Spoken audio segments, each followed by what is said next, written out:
A carriage stops at the edge of the mist-covered village of Briarcombe. From it descends not the young bride the Marquis expected, but a widow in black, with 6 frightened children clinging to her skirts. Whispers rise like smoke. Honour collides with scandal, and in a single heartbeat, one man's carefully ordered life begins to crumble beneath the weight of compassion and desire. What secret binds her to his name? What promise did he never receive? And when duty demands silence, will the heart dare to speak? If you love emotional, dramatic historical romances, subscribe now and help us reach our first 1,000 subscribers. Your support brings these stories to life, one unforgettable love at a time. Briarcombe, the Cotswolds, England, 1813. Morning in Briarcombe arrived the way it always did, when spring was still unsure of itself. With pale sunlight slipping across honey-coloured stone and the soft, damp breath of the hills rising like a blessing. Smoke curled from cottage chimneys in thin ribbons. Sheep dotted the green slopes beyond the village lane like scattered clouds that had fallen to earth. The air smelled of wet earth, new grass, and hearthbread cooling on windowsills. And yet, on this particular morning, the village carried a different scent too. Not in the air, but in the people, anticipation, judgment, the dangerous sweetness of waiting to witness someone else's fate. At the small market square, baskets of early greens and eggs sat on rough wooden stalls. Women lingered longer than they needed, their bonnets tilted just so, their gloved hands pausing mid-gesture, as if even ordinary errands had become stage dressing. They spoke in voices that tried to sound casual and failed. "The Marquis is finally taking a bride," murmured one, eyes glittering as she adjusted a ribbon. "And about time," another replied, as though the decision had been hers to make. Wetherby House has felt like a mausoleum since the old Marquis passed. A new Marchioness will bring light back into it. A third woman, older and more practiced in cruelty disguised as prudence, tisked softly. "They say she is young, very suitable. No complications. No complications."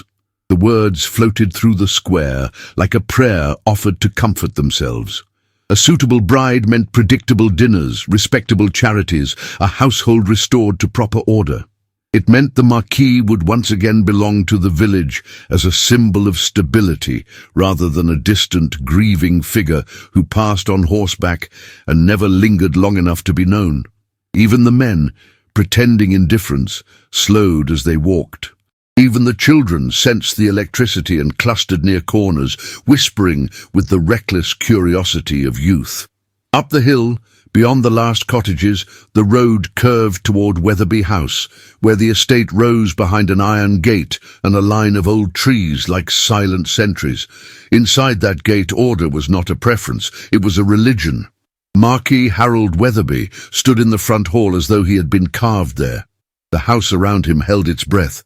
The entryway was cool and shadowed, its stone floor polished until it gleamed faintly beneath the daylight, slipping through tall windows.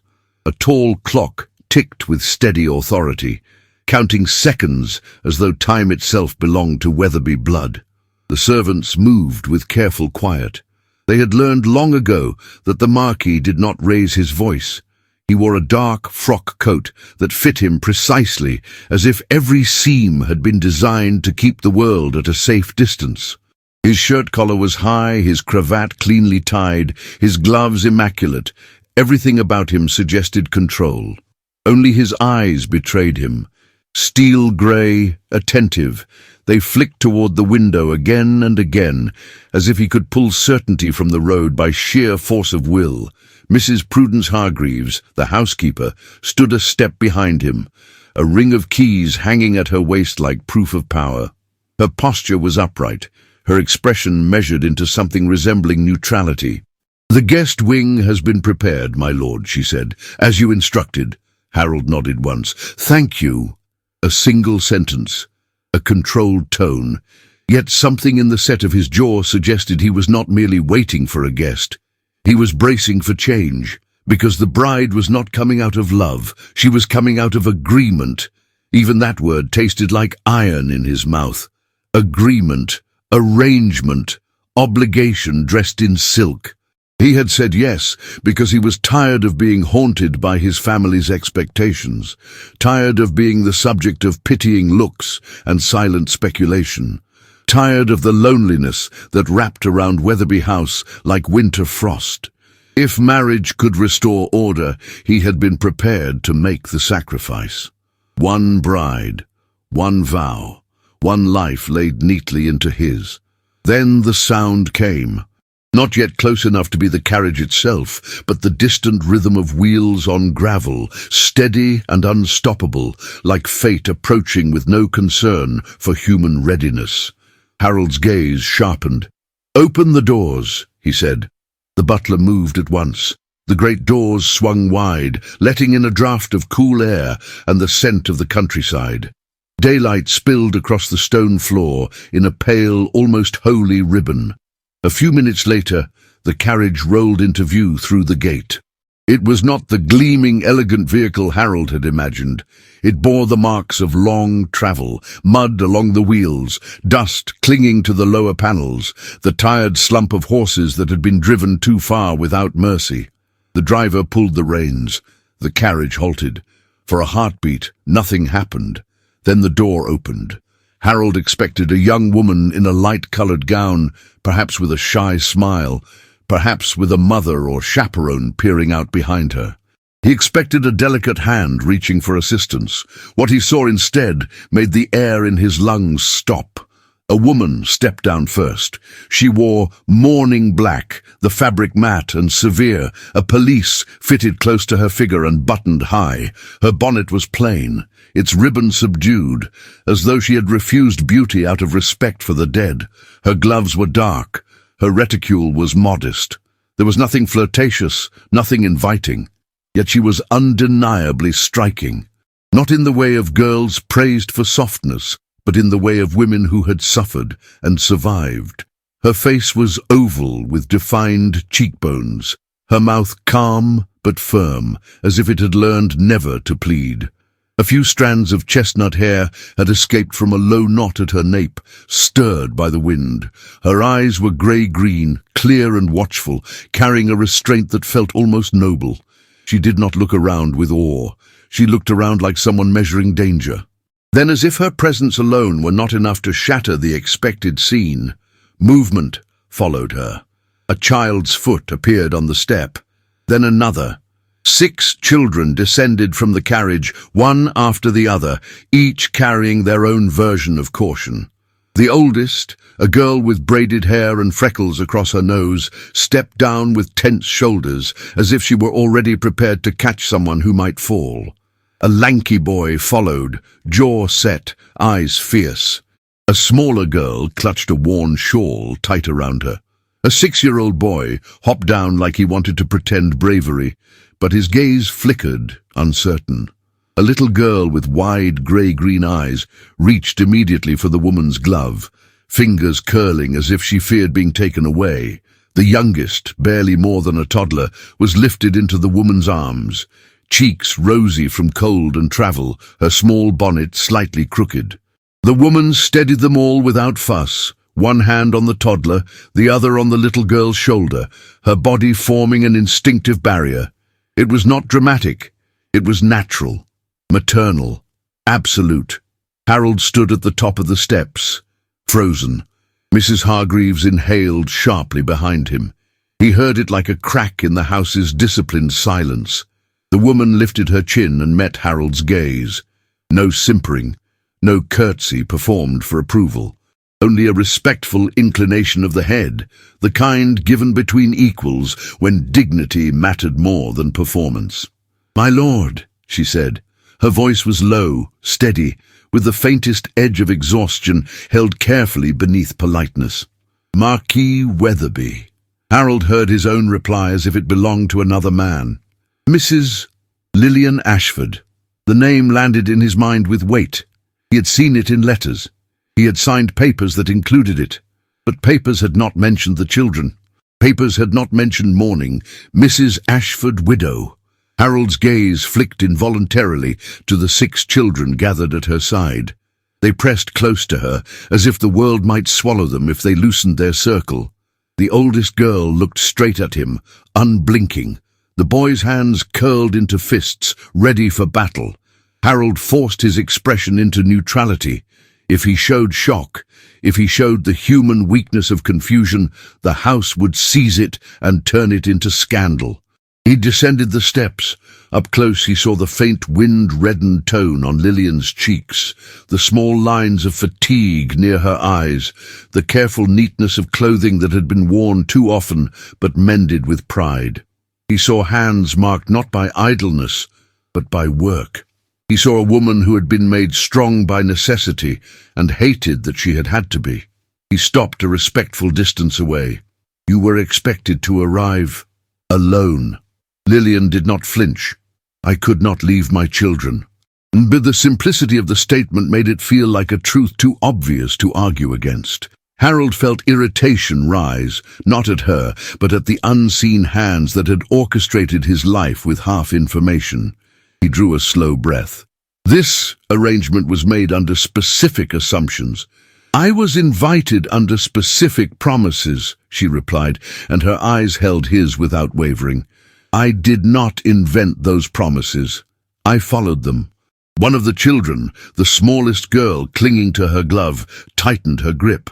Harold glanced toward the carriage again, as though expecting someone else to step out and explain the misunderstanding. No one did. There was only the driver, avoiding eye contact, and the tired horses.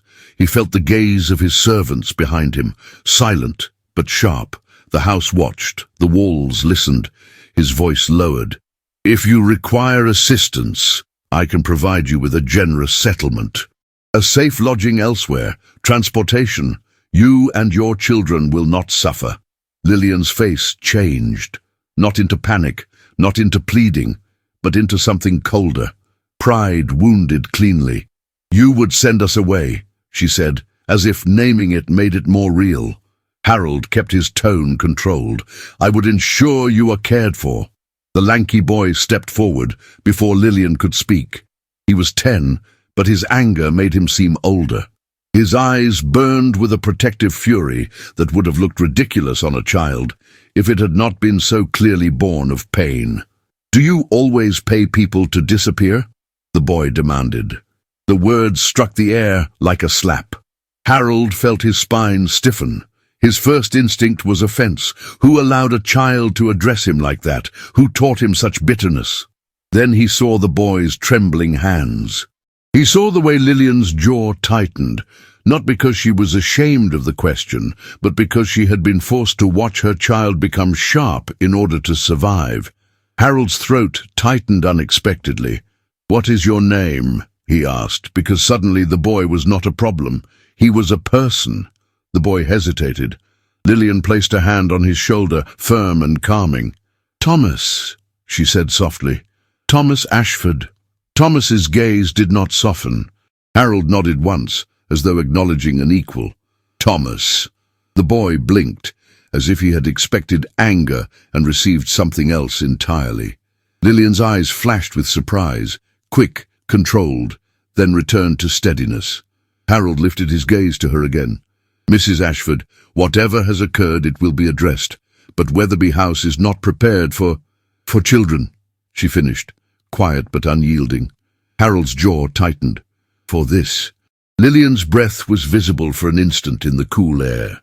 She looked down at the smallest child in her arms, then at the little girl holding her glove, then at the others who watched the Marquis like a storm cloud that might break over them. When she looked back at Harold, her eyes were bright, but she did not allow tears to fall. I am not asking you to love them, she said. I am not asking you to love me. I am asking for shelter tonight. One night. A roof. A locked door. A place to let them sleep without fear. Harold felt something shift inside him, something old and rigid cracking under the weight of her restraint. Because she was not trying to charm him. She was trying to protect 6 small lives with nothing but dignity and will. He should have refused. He should have preserved order and reputation, sent her away quietly, kept the village from ever knowing that Wetherby House had been touched by scandal. Yet he heard his own voice betray the man he had been.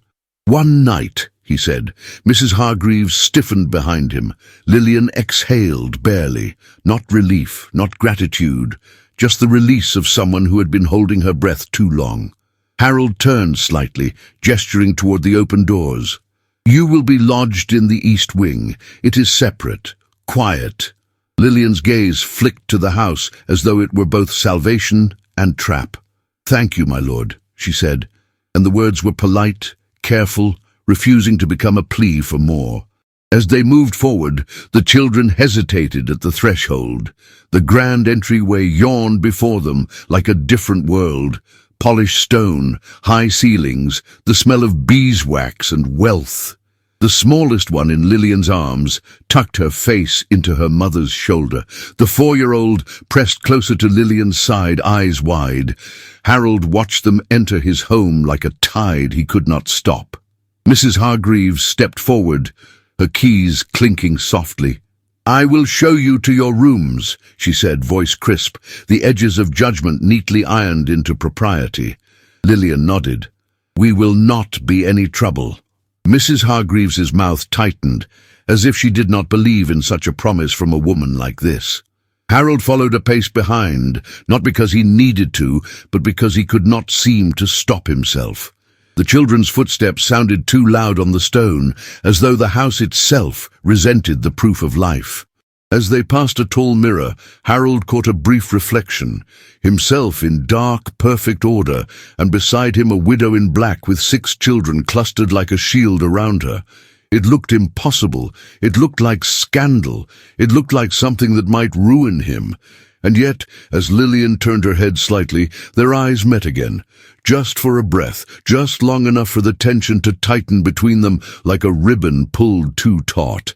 In that glance, Harold saw it. Not manipulation, not greed, a quiet, ferocious pride that refused to collapse. And Lillian saw something too, behind his cold restraint. Not cruelty, a conscience struggling against the cage of his rank. They reached the corridor leading to the east wing. Mrs. Hargreaves pushed open the door to a smaller sitting room, respectable but plainly furnished compared to the grandeur of the main house. A fire had been laid in the hearth but not lit. The air smelled faintly of dust and disuse, as if the room had been waiting a long time to matter. Lillian stepped inside first. She set the toddler gently down, smoothing the child's hair without thinking. The children hovered, uncertain. Harold remained at the threshold. "One night," he repeated, as if he needed to hear it aloud to keep control. Lillian turned. "One night," she agreed.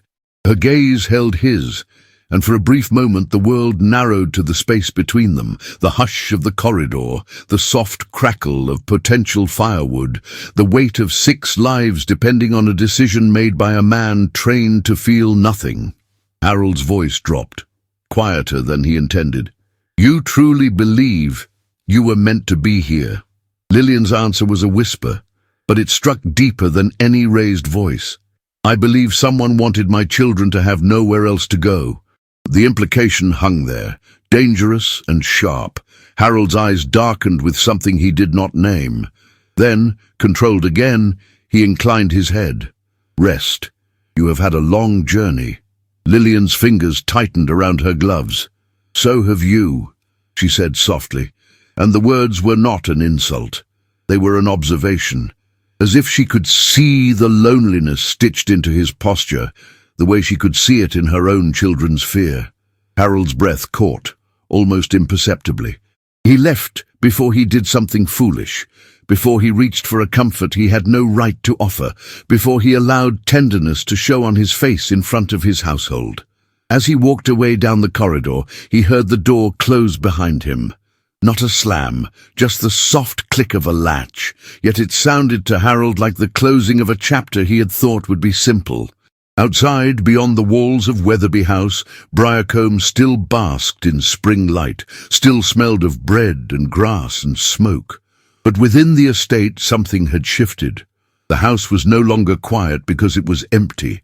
It was quiet because it was waiting to see whether love, in all its inconvenient forms, would be allowed to exist there at all.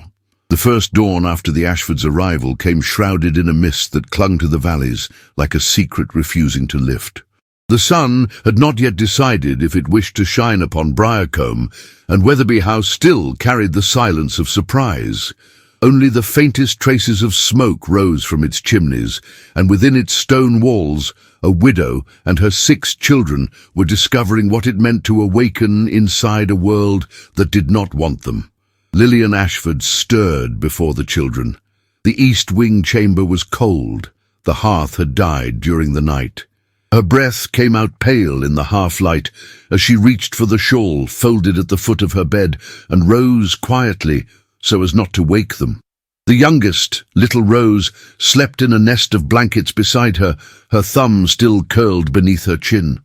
The others lay close together on pallets she had arranged herself after Mrs. Hargreaves had left them the evening before with stiff politeness and no candle to spare. Lillian lit the stub of wax she had saved from the journey and watched its faint glow tremble against the damp stone. For a moment she simply stood there, straight, still, her hands resting against the back of a chair, as if she were measuring the size of her new reality. She had known discomfort, but this was different. It was not poverty. It was rejection cloaked in refinement.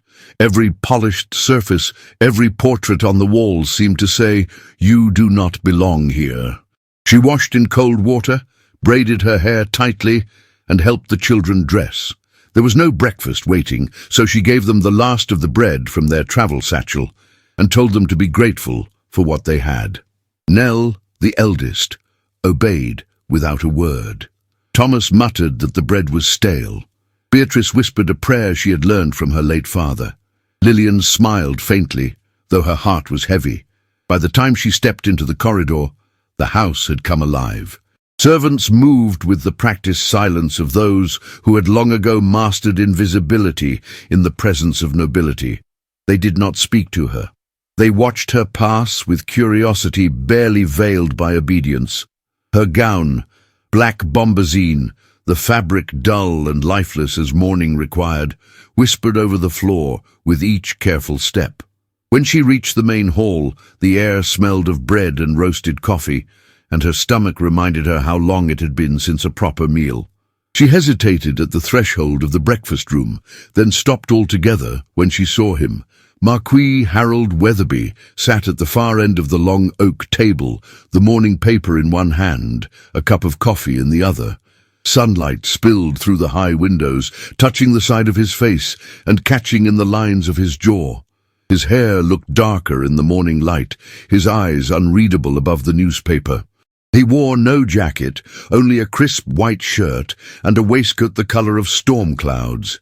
He noticed her at once. He always seemed to notice her even before she made a sound. "Good morning, Mrs. Ashford."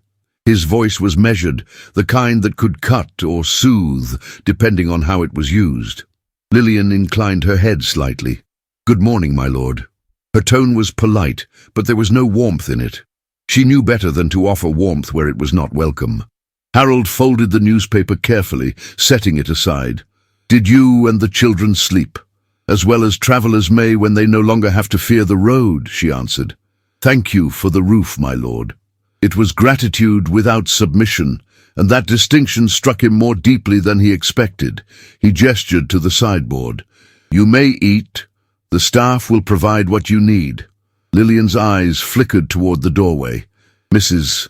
Hargreaves stood there like a sentry, her lips pressed thin. The implication was clear. Lillian and her brood would not eat in the same room as the Marquis.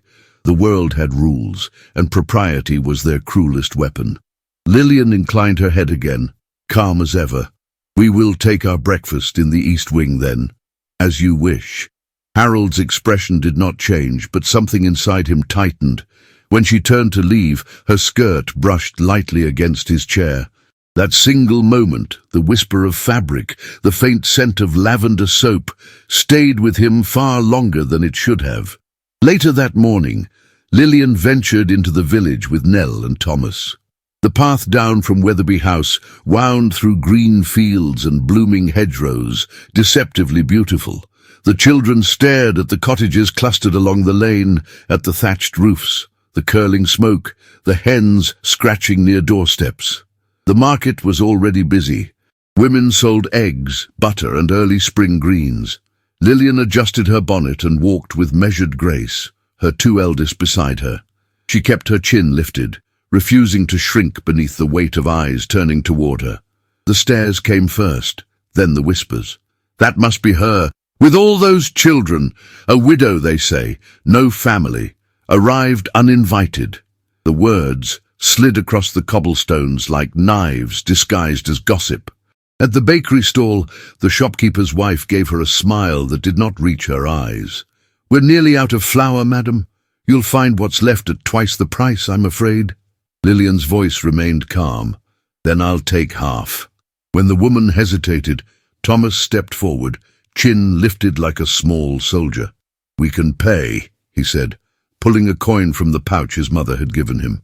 The woman took it too quickly, and Lillian's stomach twisted at the look on her son's face, his first lesson in humiliation. As they turned away, Nell whispered, Mama, why do they hate us? Lillian answered softly, because they do not know us. And when people do not know something, they fear it. By the time they returned to the estate, clouds were gathering over the hills. A low wind stirred the trees that lined the drive. Lillian held her basket tightly, her back straight, despite the ache in her shoulders. The house loomed ahead, its windows glinting coldly in the afternoon light. Inside, Harold stood in the library, gazing at the fire as if it could offer him answers. He had spent the morning in conversation with his steward, who had reported every rumor spreading through Briarcombe like wildfire. The words widow, children, and mistake had reached every ear. His name was once again in the mouths of those who had nothing better to do than feed on scandal. He hated disorder, he hated the unpredictable, and yet he found his mind returning, again and again, to the sight of Lillian's calm defiance, her quiet beauty framed by grief. When Mrs. Hargreaves entered to announce that the widow had returned, Harold almost pretended not to hear. But then he caught himself. He was the master of this house. Avoidance was cowardice. Send her in, he said. Lillian stepped into the library, still holding the basket of bread and flour, as though she feared setting it down might seem presumptuous. The warmth of the fire touched her cheeks. The scent of old books and wood smoke filled the room. My lord, she said softly. Harold nodded toward a chair. You may sit. I prefer to stand. Her refusal startled him. Most women sought approval, comfort, compromise. She sought none. I hear the village was unkind, he said. They were curious, she replied. Curiosity rarely disguises contempt. He studied her. The fine lines near her eyes, the faint shadow of fatigue, the unyielding steadiness of her posture. You speak like a woman accustomed to battle. Lillian's gaze met his. A woman learns to fight in silence, my lord. The noise only ever benefits the stronger side. Her words lingered. He wanted to look away, but did not. Something about her calm unsettled him more than anger could have. When she turned to leave, he spoke again. The children, they are settling. They are adjusting, she said. Nell reads to the little ones in the evenings. Thomas watches the doors at night. They sleep more easily when I promise them no one will come for us. Harold's throat tightened unexpectedly. Who would come for you? Life, she said simply, and smiled sadly before curtsying. Good afternoon, my lord. After she left, Harold remained still for a long while.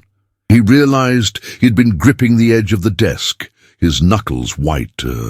That evening, the house gathered for supper, and the tension thickened like fog. The Marquis dined alone at the head of the table. Lillian and her children ate in their wing, unaware that the same roast and bread were served on both sides of the manor, one with silver and porcelain, the other with earthenware and silence. In the kitchen afterward, Mrs. Hargreaves muttered to a maid, "A woman like that doesn't belong in this house. She'll bring trouble." Harold, passing by unseen, heard the words and stopped. For reasons he did not care to examine, The remark stung. Later, as the lamps dimmed, he found himself walking toward the east wing. He told himself he merely wished to ensure that the arrangements were sufficient, that the roof did not leak, that the rooms were warm. But when he reached the door, faint sound met his ear, a child's laughter, soft and pure, followed by the murmur of Lillian's voice reading aloud. He paused. Through the thin gap between the door and its frame, he caught a glimpse of her. She sat by the small hearth, a book open in her lap, the light of the fire dancing against her face. The children were gathered around her, their eyelids heavy but content. She looked up suddenly, sensing him, and their eyes met through the crack. For one suspended breath, neither moved. He should have stepped away. Instead he lingered, his heart caught in the quiet spell of that domestic warmth, a world utterly foreign to him, yet achingly familiar in its simplicity. Lillian spoke without raising her voice. "If you wish to come in, my lord, you need not knock." Harold straightened, startled. "I only wished to see that all was well." "All is well," she replied gently. "For tonight." He hesitated, then inclined his head. "Good night, Mrs. Ashford." "Good night, my lord." He turned and walked back down the corridor, but her voice lingered behind him like the fading glow of a candle, soft, resilient, and impossible to forget. When Lillian closed the book and kissed each child's forehead, her heart was restless. She knew what the Marquis's eyes had held in that fleeting exchange: confusion, curiosity, and something far more dangerous: recognition. Outside, the mist thickened again, curling around Wetherby House like a whisper. The village slept, but its gossip did not, nor did the hearts of two people who had not yet learned that love often begins in silence, when pride is still stronger than longing, and longing is too new to name. Rain came to Briarcombe that week, gentle at first, then insistent, soaking the fields until the air smelled of wet earth and the lowing of cattle echoed through mist. Wetherby House seemed to breathe with the weather, its stone walls darkened and glistening, the ivy trembling in the downpour. The Marquis spent the morning at his desk, but his attention refused to stay upon his letters. Outside, the rain drummed upon the windows like restless fingers, and every sound in the house reminded him that he was not alone anymore. Since the widow's arrival, silence had changed its shape. Where once it had been comforting, it now carried faint traces of other lives. Children's voices muffled behind doors, a faint giggle from the servants' hall, a dropped spoon, a lullaby whispered when the night grew cold. Harold told himself he disapproved of such disturbance, yet more than once he had paused in his reading to listen. That afternoon, when he finally stepped into the corridor, Mrs. Hargreaves intercepted him, her face pale with unease. "My lord," she said quietly, "one of the Ashford children is ill. The little girl with the light hair, Beatrice, I believe. The widow sent word asking for a physician." Harold's brow furrowed. "And has Dr. Westcott been summoned?" Mrs. Hargreaves hesitated. "He declined to come, my lord. Said he was occupied with the squire's household. He made it sound as though he would not risk his reputation treating someone without standing." A silence fell between them. Harold's gaze hardened. "Without standing," he repeated. "In other words, he fears gossip." The housekeeper lowered her eyes. "Yes, my lord." Harold's decision came without hesitation. "Send a rider to Cirencester. Fetch Dr. Rowan. I'll cover the cost. Until then, prepare hot water and clean linens. I will see Mrs. Ashford myself." He spoke the words briskly, as though they were simply orders, but something in his chest burned with quiet fury. The east wing was dim, its corridor lit by a single lamp. The smell of fever greeted him before he reached the door, the faint, sour heat of illness, mixed with lavender and damp cloth. He knocked once, softly. Lillian opened the door almost at once. Her sleeves were rolled to her elbows, her hair loosened from its knot, a few dark strands clinging to her temples. She had not slept. That much was clear in the shadows beneath her eyes. The look she gave him was both startled and relieved. "My lord," her voice trembled only slightly. "You need not—" "I was informed the doctor refused you," Harold interrupted. I've sent for another." For a moment she did not answer. She simply stared at him as if unsure whether to thank him or to weep. Behind her, Beatrice lay on a cot near the fire, her small body flushed with fever. Nell sat beside her, dabbing the child's forehead with a cloth. Harold stepped inside. The air was heavy with the damp scent of steam. He glanced at the basin of cold water, the stack of linens, the small jar of herbs on the table. "How long has she been like this?" "Since last night," Lillian said, her voice low and steady despite the tremor in her hands. "She complained of chills. Then the fever rose. I've kept her cool, but—" Her words broke off as the child whimpered. Harold moved toward the bed. "Allow me." Lillian instinctively put a hand to his arm. "You should not—" He turned to her, and in that close space the air seemed to thicken. Their eyes met, and she felt for the first time that strange, unspoken current between them. His calm authority softened by concern, her resistance weakened by exhaustion. "I will not stand aside while a child suffers under my roof," he said quietly. "If society objects, it may take its complaints to the rain." For a heartbeat, she could not breathe. Then she nodded and stepped back. He knelt beside the child, unbuttoning his cuffs and folding them back without ceremony. His hands were large, capable, the hands of a man used to control, not compassion. Yet the way he touched Beatrice's wrist was careful, reverent almost. Her skin burned under his palm. "She's delirious," he murmured. "We must lower the fever." "I've tried," Lillian whispered. "The water grows warm too quickly." He reached for the basin and replaced the cloth himself, wringing it with strong fingers. When he pressed it to the girl's forehead, she sighed faintly, her small lips parting in relief. "Better," he said softly. The simplicity of that word broke something inside Lillian.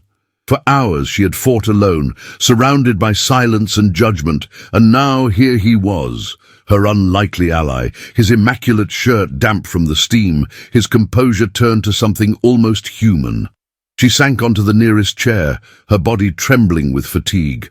"You need not stay, my lord," she said, though her voice lacked conviction. "You've done enough." "Enough would be her recovery," Harold replied. "Until then, I stay."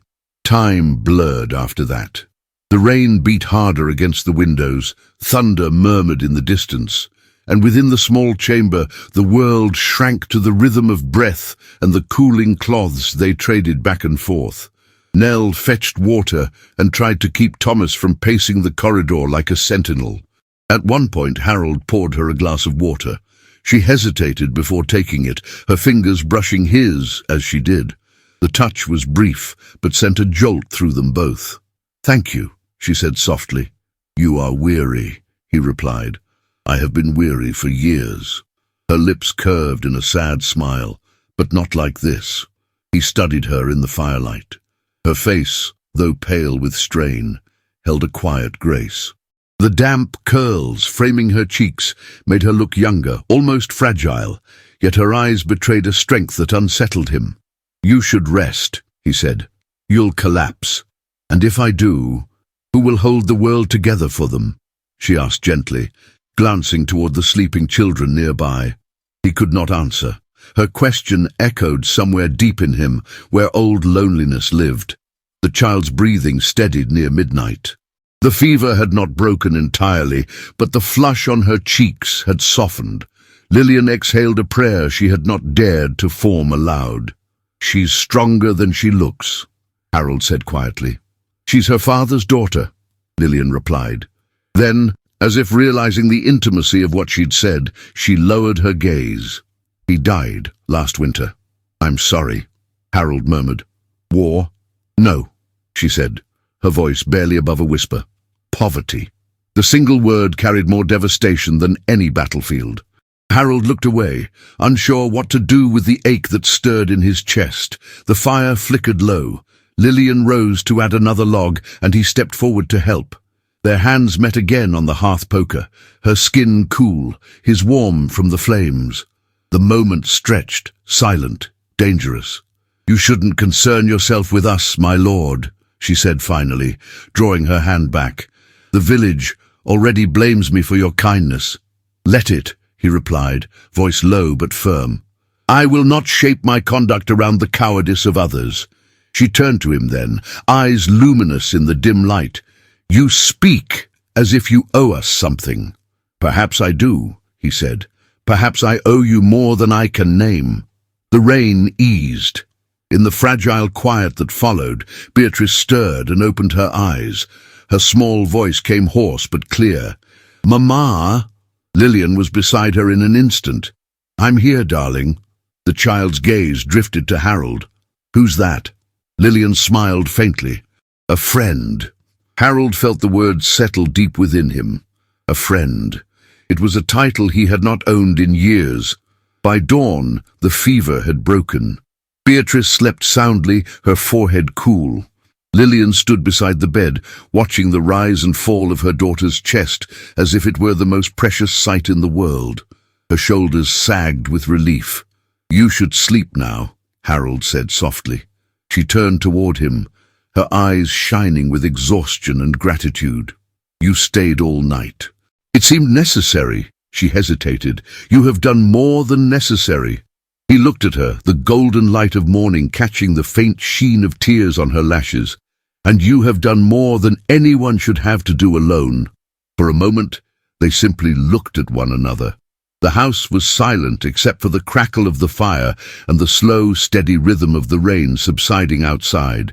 She reached for his hand without thinking. "Thank you, my lord," she whispered.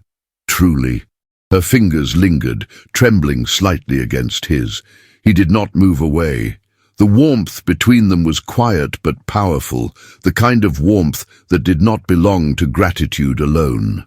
When Mrs. Hargreaves finally arrived with the physician from Cirencester, she found the Marquis standing beside the widow, both of them pale with fatigue but calm. Beatrice slept peacefully. "The fever has broken," Harold said, his tone gentle but firm. "See that Mrs. Ashford receives whatever she requires." "Mrs." Hargreaves curtsied, her usual briskness subdued by something she could not quite name. Perhaps it was respect. Perhaps it was awe. As Harold left the room, he paused at the doorway. Lillian looked up from where she knelt beside her daughter and met his gaze one last time. There were no words, only the silent acknowledgement of what they had shared in the stillness of the night. Fear, strength, and a fragile tenderness neither had expected. He inclined his head slightly before walking away, but his thoughts remained behind. Every footstep echoed like a reminder that something had shifted, something irreversible. In the east wing, Lillian sat by her daughter's bedside, her hand still warm from his. She could smell the faint trace of his cologne in the air, wood and rain, and something indefinably human. She closed her eyes, letting the sound of the house returning to life surround her. Outside, the first light of morning broke through the clouds, falling across the fields in silver bands.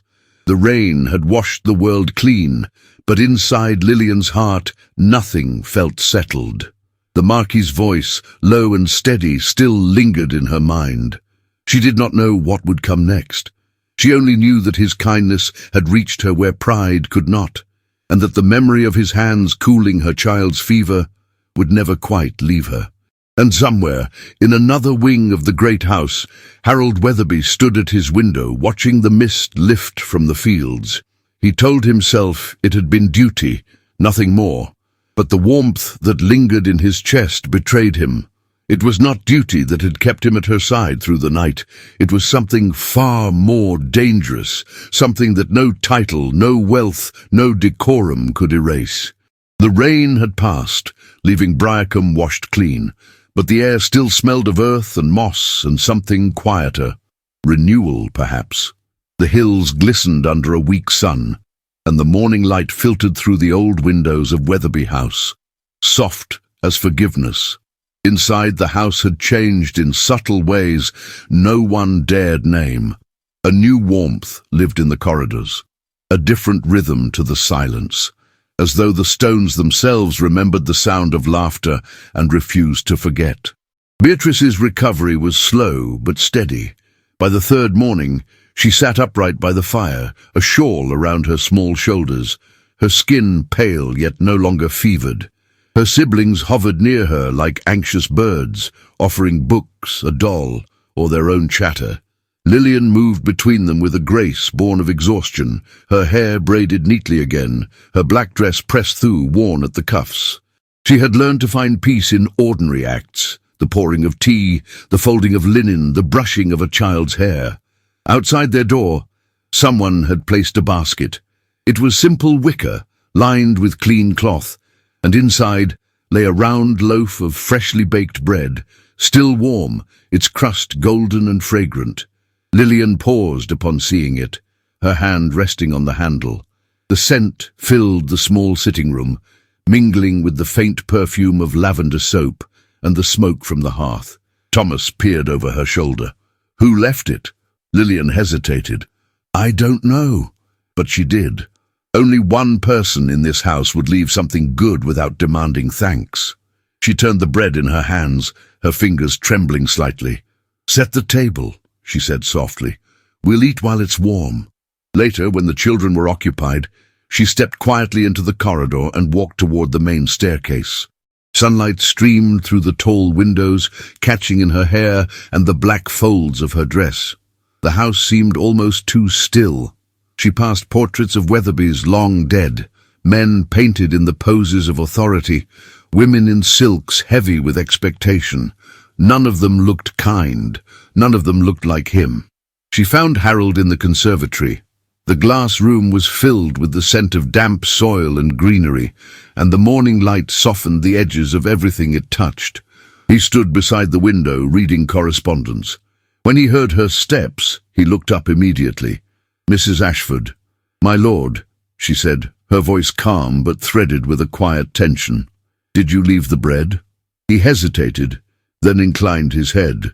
It seemed a practical kindness. "The kitchens prepare more than enough. You could have sent a maid." "I could have," he replied, folding the letter neatly. "But I preferred not to make a display of charity. It was not meant to embarrass you." "It did not embarrass me," she said, though her cheeks warmed with something she could not name. "It reminded me of what decency feels like." Their eyes met, and for a moment the air between them held that same fragile stillness they had shared by the sickbed, two people unaccustomed to tenderness, finding it in spite of themselves. "Your daughter recovers?" he asked quietly. "She does," Lillian replied. "Because of you.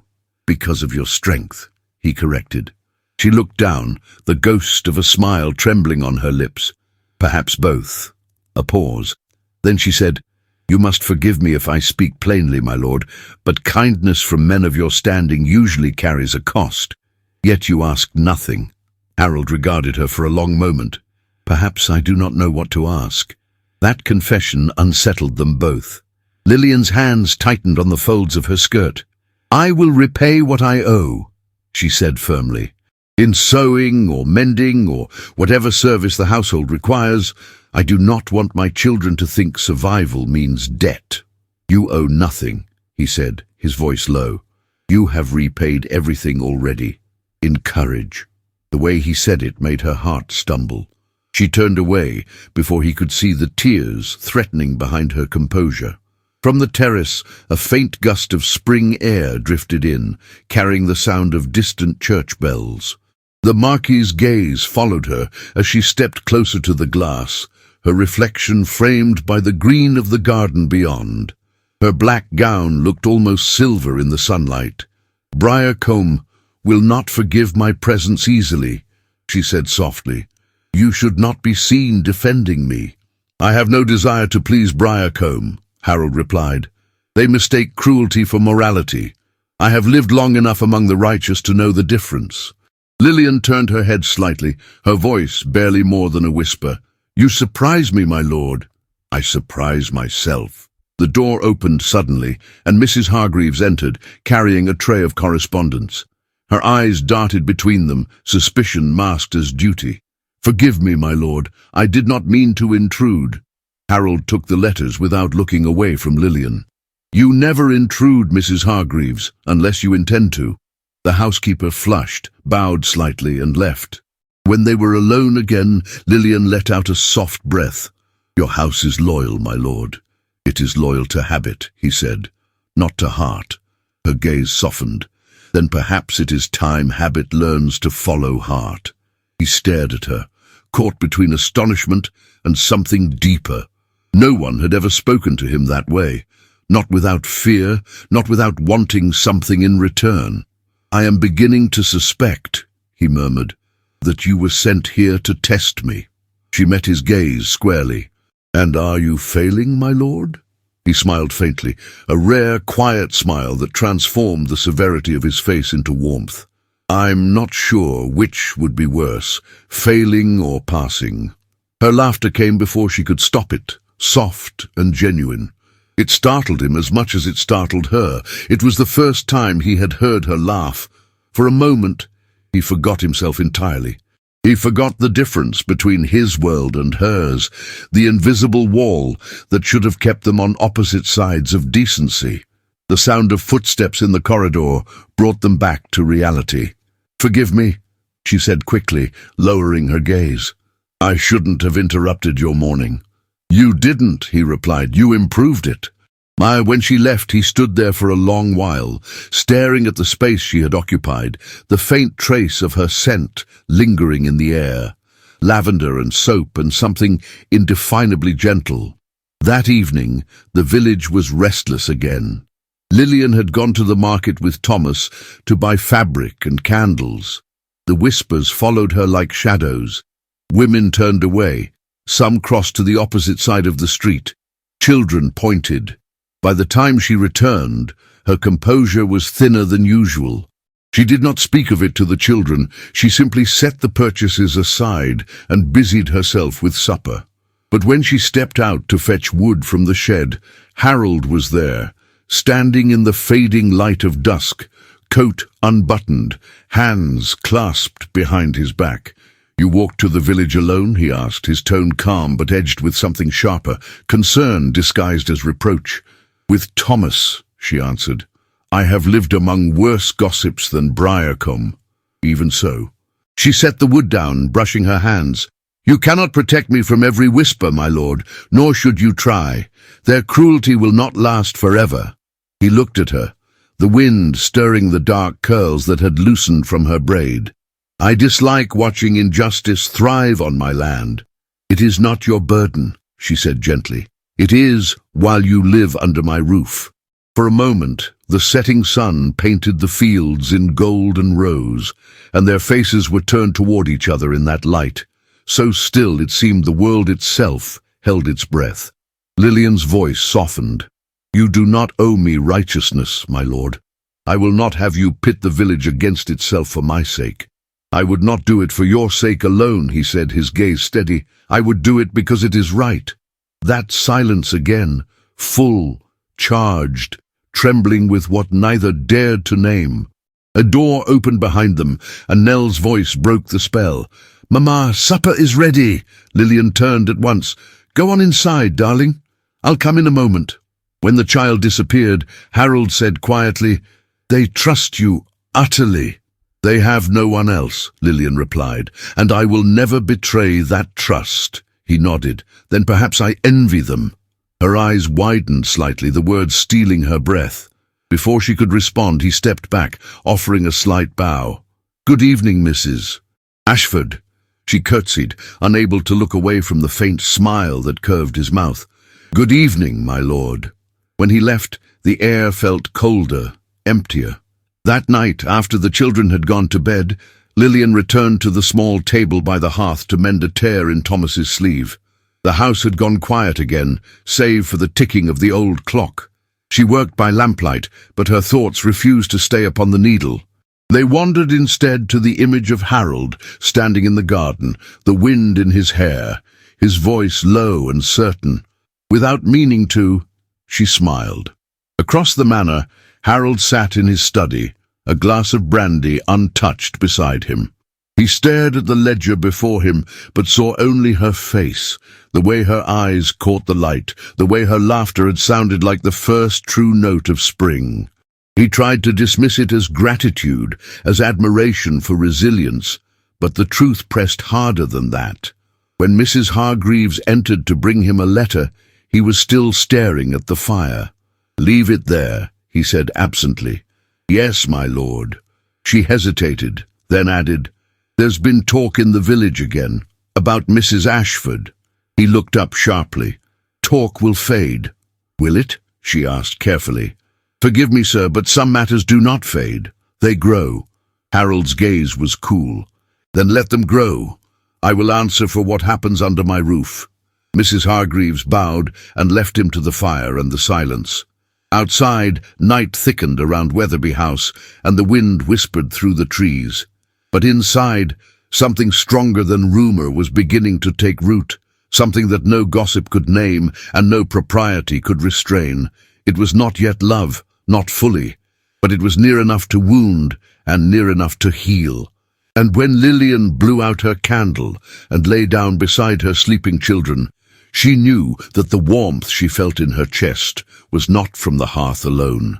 It was from a man who had left bread at her door, and from a heart that, against every rule of society, had begun to open to his. Morning light slipped over Briarcombe like a ribbon of gold, catching on the stone cottages and wet leaves that sparkled after the night's rain. Wetherby House awoke to the muted rustle of servants, to the hum of distant bells calling the faithful to prayer. But in the east wing, where the Marquis's unexpected guests still resided, the air was quieter than usual, heavy with something unspoken. Lillian Ashford had risen early, before the children stirred, before the servants brought water for washing. She stood by the window, her hands clasped at her waist, gazing at the hills washed clean by dawn. The glass was cold against her fingertips, and yet the calm she tried to gather refused to come. There was a letter folded on the table behind her, a letter written the previous night and never sent. It was addressed to no one and to everyone at once. An apology, a plea, a confession she could not allow herself to give voice to. The door opened softly, and Mrs. Hargreaves entered carrying a tray of bread and tea. "For your breakfast, Mrs. Ashford," she said briskly, though her tone held less sharpness than before. "Thank you." The housekeeper hesitated, glancing at the children still asleep, their small bodies curled beneath the blankets. "His lordship asked to see you once you've eaten." Lillian turned. "Did he say why?" Mrs. Hargreaves pressed her lips together. "No, ma'am, but it sounded important."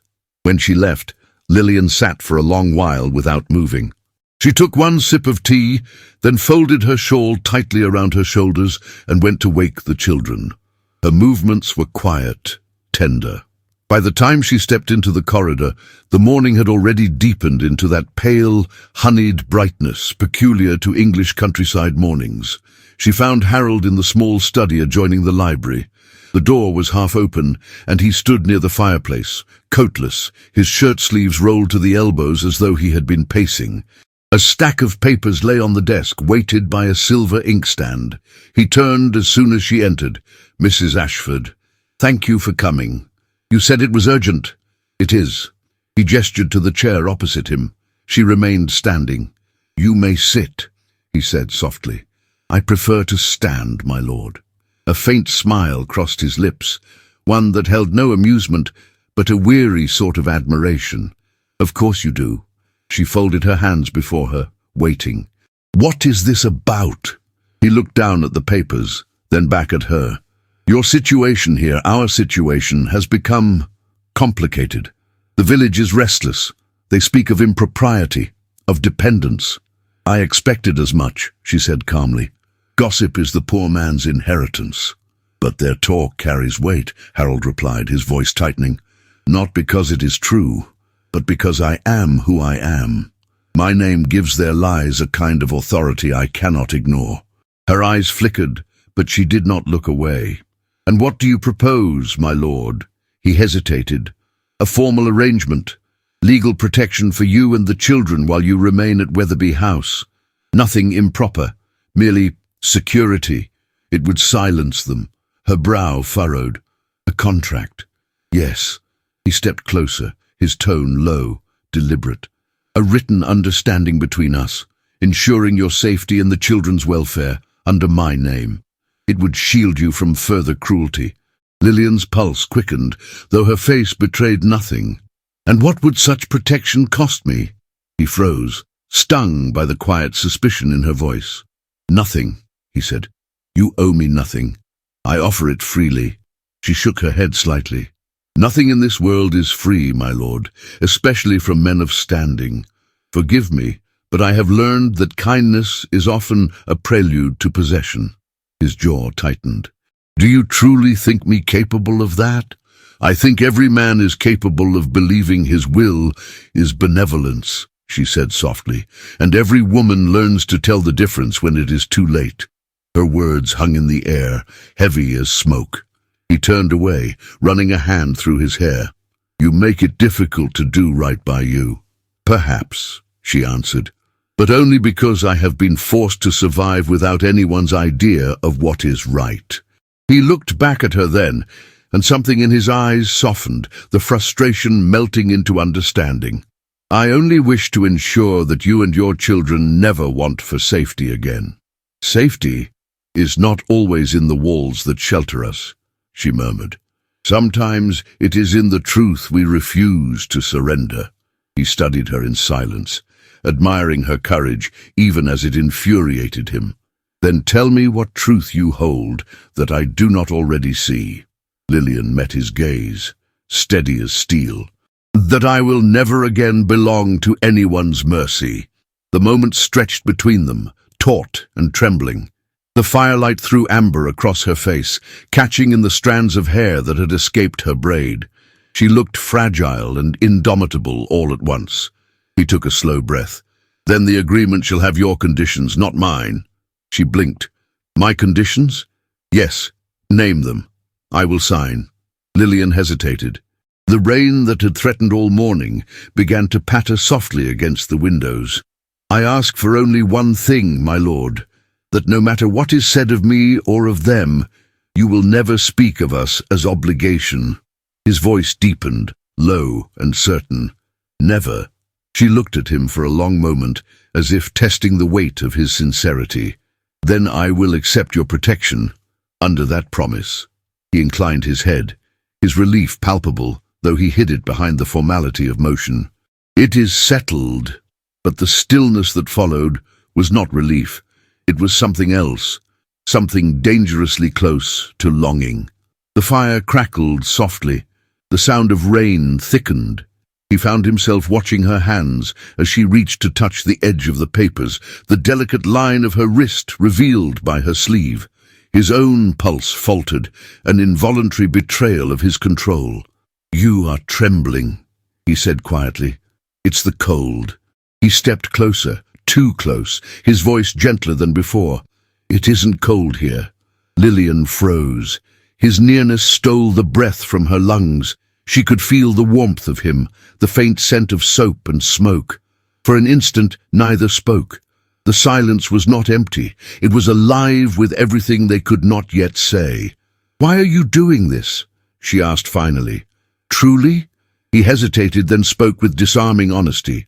"Because when I saw you that first night, standing at my door with 6 children clinging to your skirts, I realized something I had not felt in years. I wanted to be a man you would not fear." Her heart twisted. "And if I told you I feared not you, but what you could make me hope for," his breath caught, "then I would tread carefully," he whispered, "and still not stop." Her composure wavered, but she turned her face away before he could read her eyes. "You should not say such things." "Then you should not look at me the way you do." Her head snapped up, startled. "I look at you only with gratitude." "No," he said softly. "You look at me as though you are trying not to feel."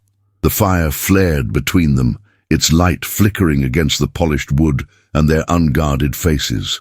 It was too much, too intimate, and yet neither could retreat. The door opened suddenly, and the moment shattered. Thomas stood there, soaked from the rain, clutching something in his hand. "Mamma, there's a man at the gate asking questions. He says he's from the vicarage." Lillian straightened at once. "Go inside, darling. I'll come at once." Harold's expression darkened. "They've sent someone already." "Of course they have," she said bitterly. The village cannot abide peace. They must invent sin to justify their virtue. He stepped forward. Let me handle this. No. Her voice was firm.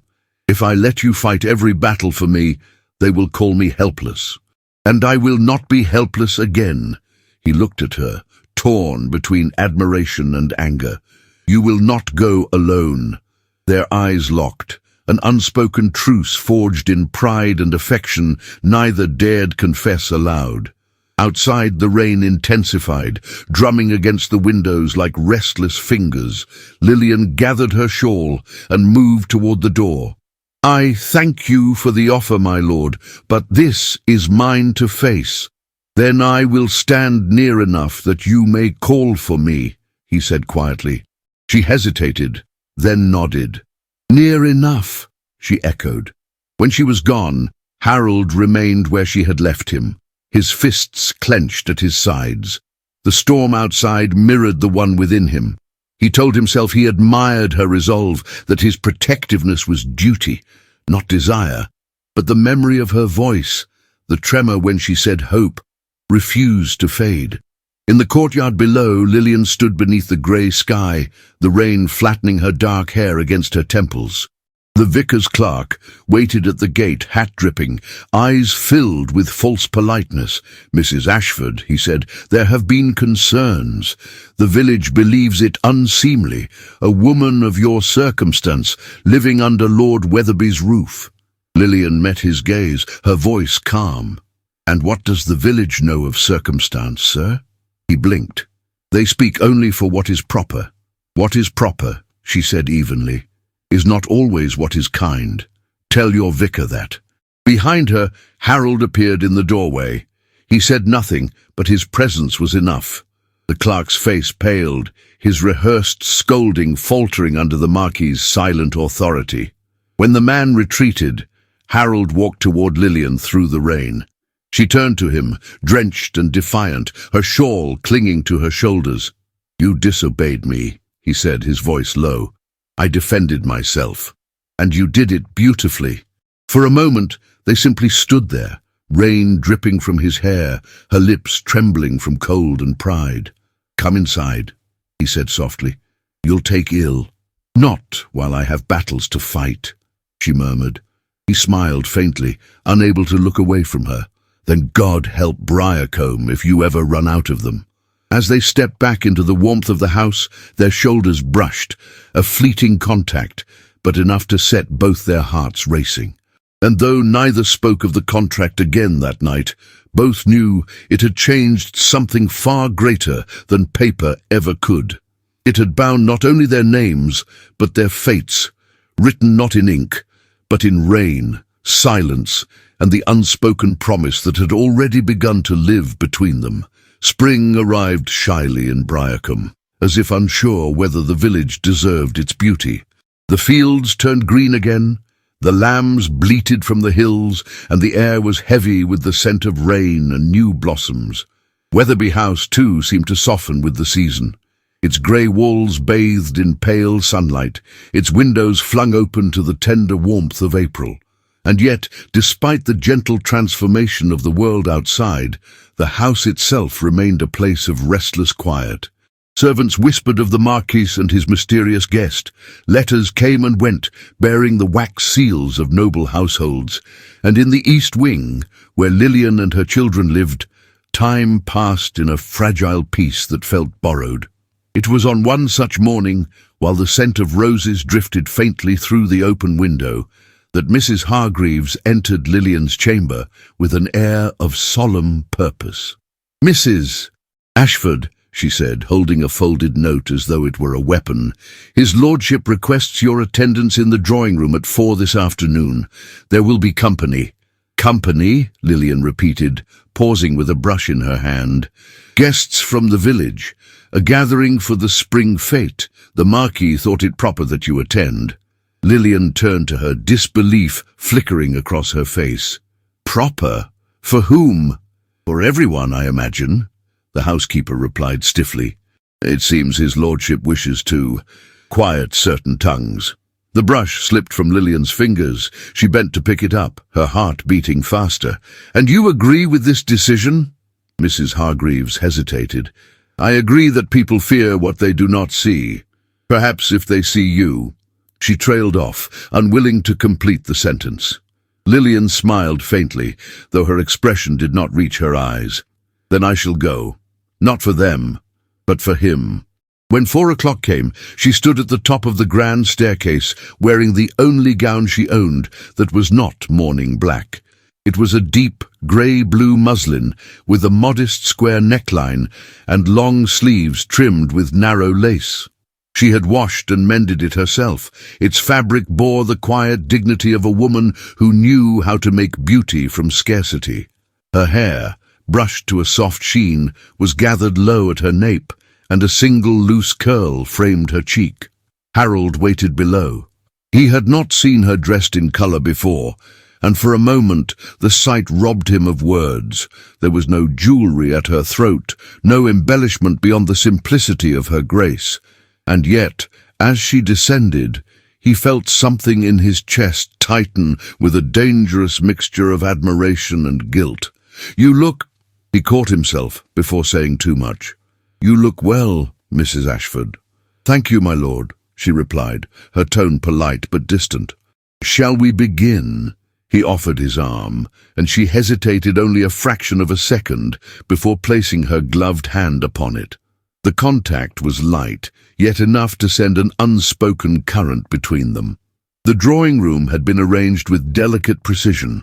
Fresh flowers adorned the mantel, sunlight spilled through tall windows, and the soft strains of a violin floated through the air. The guests, nearly 24 villagers and gentry alike, stood in small groups, speaking in tones too civil to be sincere. When Lillian entered beside the Marquis, conversation faltered. Fans stilled. Every gaze turned toward her. Harold felt it immediately. The invisible weight of their scrutiny, the polite cruelty hidden behind smiles. He straightened, his voice calm but commanding. "Mrs. Ashford is under my protection. I trust she will be treated with the courtesy owed to any guest of this house." The words fell like a gauntlet. A few heads bowed, others turned away. Lillian stood tall beside him, her chin slightly raised, her composure flawless. She curtsied where custom demanded, smiled where kindness seemed expected, and answered every hollow remark with measured grace. But inside, her heart pounded with humiliation and fear. She had not wanted to come. She had not wanted to stand beneath those eyes that judged her every breath. And yet, when she felt Harold's hand brush lightly against her arm, an unspoken reassurance that she was not alone, her resolve strengthened. After a time, the crowd thinned into pairs and small groups. The violinist changed his tune, something lilting and sweet, a country waltz meant to lighten the mood. Couples began to move aside furniture, laughter rising softly. Harold turned to Lillian. "Do you dance?" Her lips curved into the faintest smile. "I used to, when the world was kind enough to allow it." "Then perhaps it will remember how," he said quietly, extending his hand. She hesitated. The room was still too full, too watchful. "It would not be proper," she murmured. "I am a marquis," he said. "I define proper in this house." The defiance in his tone startled her, and thrilled her in equal measure. After a heartbeat's pause, she placed her hand in his. There was no orchestra, only one violin, and yet as he guided her onto the polished floor, the music seemed to swell. He held her with impeccable decorum, his touch firm yet gentle. The rhythm was slow, deliberate. Their steps moved in perfect time, their breaths caught between laughter and restraint.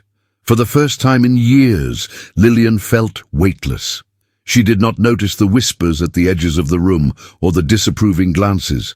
All she knew was the warmth of his hand at her back, the faint scent of him, clean linen, sandalwood and rain, and the way his eyes, when they met hers, seemed to speak without words.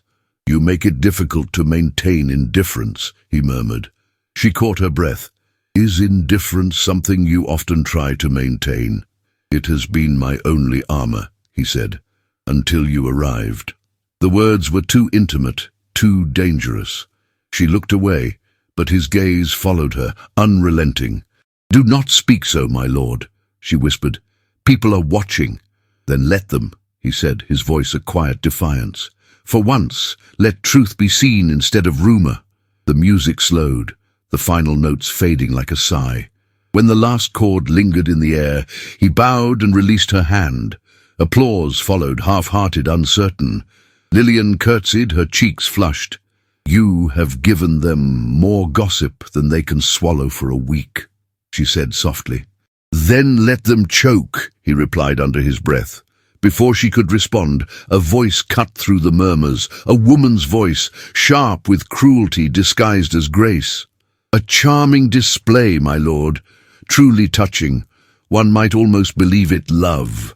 Lady Augusta Wetherby stood at the doorway, her expression cold, her gown of plum silk gleaming like the blade of a knife. Her timing, as always, was perfect.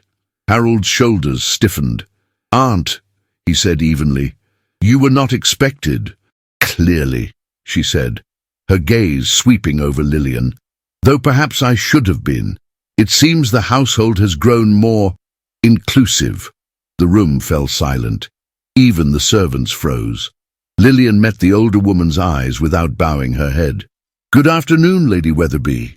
"Ah," Augusta said with a brittle smile. "The widow speaks.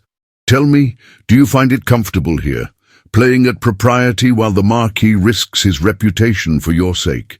Harold took a step forward, but Lillian's hand caught his sleeve, a silent plea. Her composure was flawless, her voice calm. "Comfort is not something I seek, my lady, only dignity, and that I can carry wherever I am." The older woman's lips thinned. "You mistake tolerance for dignity, and you mistake cruelty for decorum," Lillian said quietly. A ripple of shock ran through the room. For the first time in memory, Lady Augusta Wetherby was left without words. Harold's voice broke the silence. "I believe this conversation has ended." His aunt turned to him, fury flashing in her pale eyes. "You disgrace your family, Harold. I will not watch you ruin your name for a woman who—" He raised a hand, his voice low but unyielding. "You will not speak of her again." The quiet that followed was heavier than any shouting could have been. Augusta's eyes burned with outrage, but she curtsied stiffly and left the room without another word. When she was gone, the guests began to disperse, whispering behind their hands. Lillian stood perfectly still, her heart pounding, her palms damp within her gloves. Harold turned to her, his expression unreadable. "I'm sorry," he said finally. "You should not have been subjected to that." She shook her head. "Do not apologize for me, my lord. I have endured worse than words." He took a step closer. "You shouldn't have to endure anything." She looked up at him then, and for a moment the world around them ceased to exist. The sunlight, the murmuring servants, the scent of roses, it all faded. There was only the distance between them, the breath they shared. "You defended me," she said softly, "before everyone. I would do it again." "You should not," she whispered. "You must not." "Because it will cost me?" "Because it will cost you everything," she said. He reached out then, his fingers brushing the back of her hand, a touch so fleeting it could have been imagined. "Some things are worth the cost." Her breath caught, her composure trembling. "Do not say that," she murmured. "Please." He smiled faintly, though his eyes held an ache he could not disguise. "Then I will say nothing at all, for now." She withdrew her hand and curtsied. "Good evening, my lord." He bowed in return. "Good evening, Mrs. Ashford."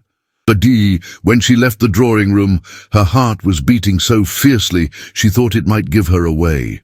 She walked down the long corridor, her reflection flickering in the windows like that of another woman, a braver woman, one she barely recognized. In the silence that followed, Harold remained where she had left him.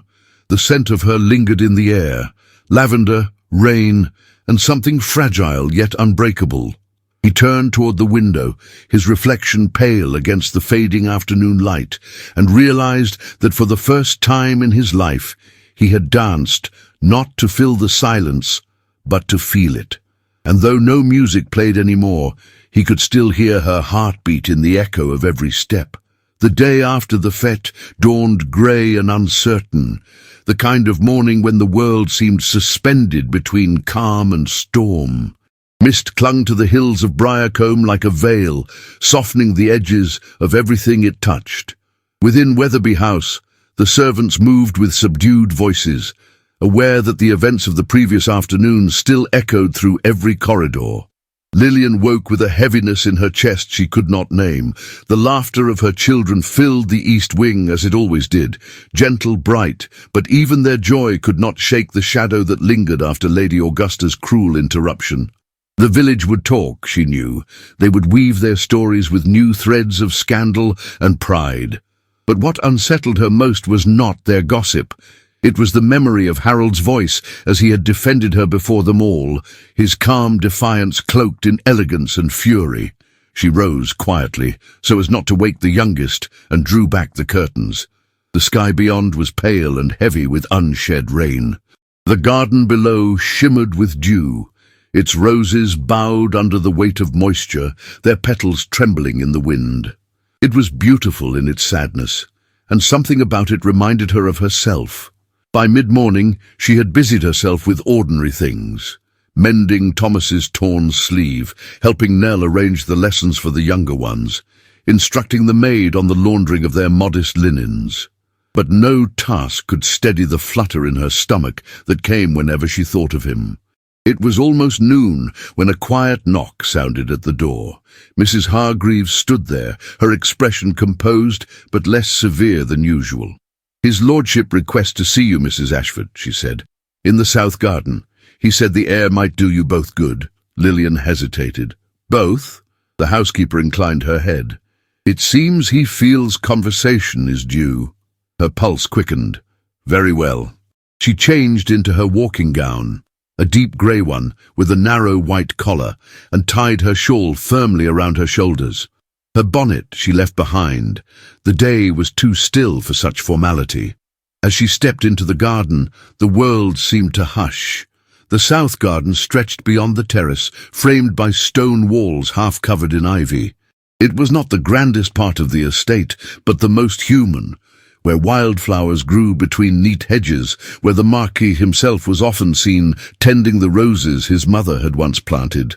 And there he was now, his tall figure partly obscured by mist, a pair of leather gloves in his hands, and the faintest shadow of a smile on his lips. "You came," he said softly. "You summoned me, my lord." "I did." He turned, his gaze sweeping over her with a gentleness that made her heart ache. "I thought it best we speak somewhere beyond walls. They listen too closely in there." She glanced toward the house, where the upper windows glimmered faintly through the fog. "You may be right." He motioned toward the path between the rose bushes. "Walk with me?" She nodded, and together they began down the gravel path, their steps slow, unhurried. The mist curled around them like a secret. "I owe you an apology," Harold began after a pause. "Yesterday should never have happened as it did. My aunt had no right to address you that way. You defended me," she said quietly. "That is apology enough. Not when the cost is yours to bear." She looked up at him. "And what of yours, my lord? You spoke against your own blood." "Blood is no virtue," he replied, "nor does it excuse cruelty." For a long moment neither spoke. The sound of their steps mingled with the soft drip of water from the leaves. Finally, Lillian said, "You risked more than reputation. The world you belong to will not forgive what they imagine between us." He stopped walking. "And what do they imagine?" Her voice caught. "They imagine what perhaps I should not even think." His gaze deepened. "But you do think it." She turned away, her cheeks burning. "My lord, you make sport of words too easily." "I make no sport of this," he said, taking a step closer.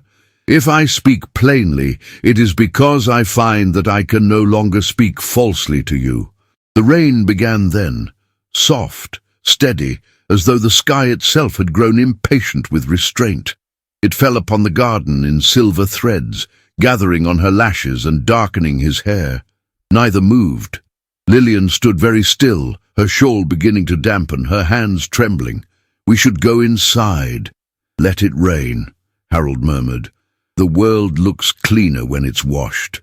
She laughed softly, a sound that trembled between sadness and wonder, and yet it still stains what it cannot forgive.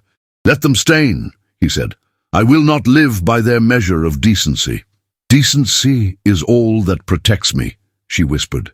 He took another step forward until he stood before her, the rain falling between them like a curtain. "And what protects your heart?" She opened her mouth, then closed it again, unable to answer. His question was too dangerous, too tender. "You mistake gratitude for affection," she said finally. He shook his head. "No, Lillian. Gratitude fades when its purpose ends. What I feel only grows stronger." She froze at the sound of her name on his lips. He had never spoken it before, not like this, not as though it belonged to something sacred. The air seemed to tighten around them. "My lord," she said softly, "if you continue, I will have nowhere left to stand." "Then let me build a place for you," he replied, his voice breaking with emotion. "A place where no one dares to question your worth or theirs." She took a step back, her heart pounding. "And what of me? Am I to trade one dependence for another? I cannot live in the shadow of a man, even one who offers me light." "You misunderstand me," he said, his voice low but fervent. "I do not wish to own you, Lillian. I wish only to stand beside you." Her breath caught. She wanted to believe him. God help her, she wanted it more than anything. The rain fell harder now, soaking the gravel, turning the air cool and fragrant with roses. He reached out slowly, his fingers brushing a wet curl from her cheek.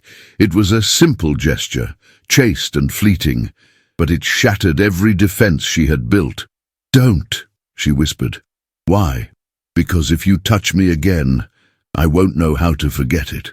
He let his hand fall, his expression unreadable. "Then forget nothing." Tears rose to her eyes, hidden by the rain. "You speak as though the world is yours to defy." "It has been," he said softly. "But for the first time I wish it was smaller, small enough to hold you without losing everything else." Her chest tightened. She had never imagined such words could sound both impossible and true.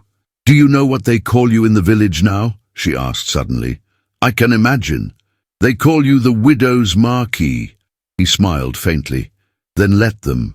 They might finally speak something close to truth."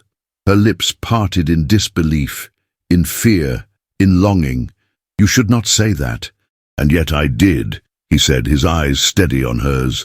"Because I cannot bear to watch you stand in rain you did not cause, taking blame that belongs to no one but this cruel, empty world." Her composure broke then. She looked away, pressing a trembling hand to her chest.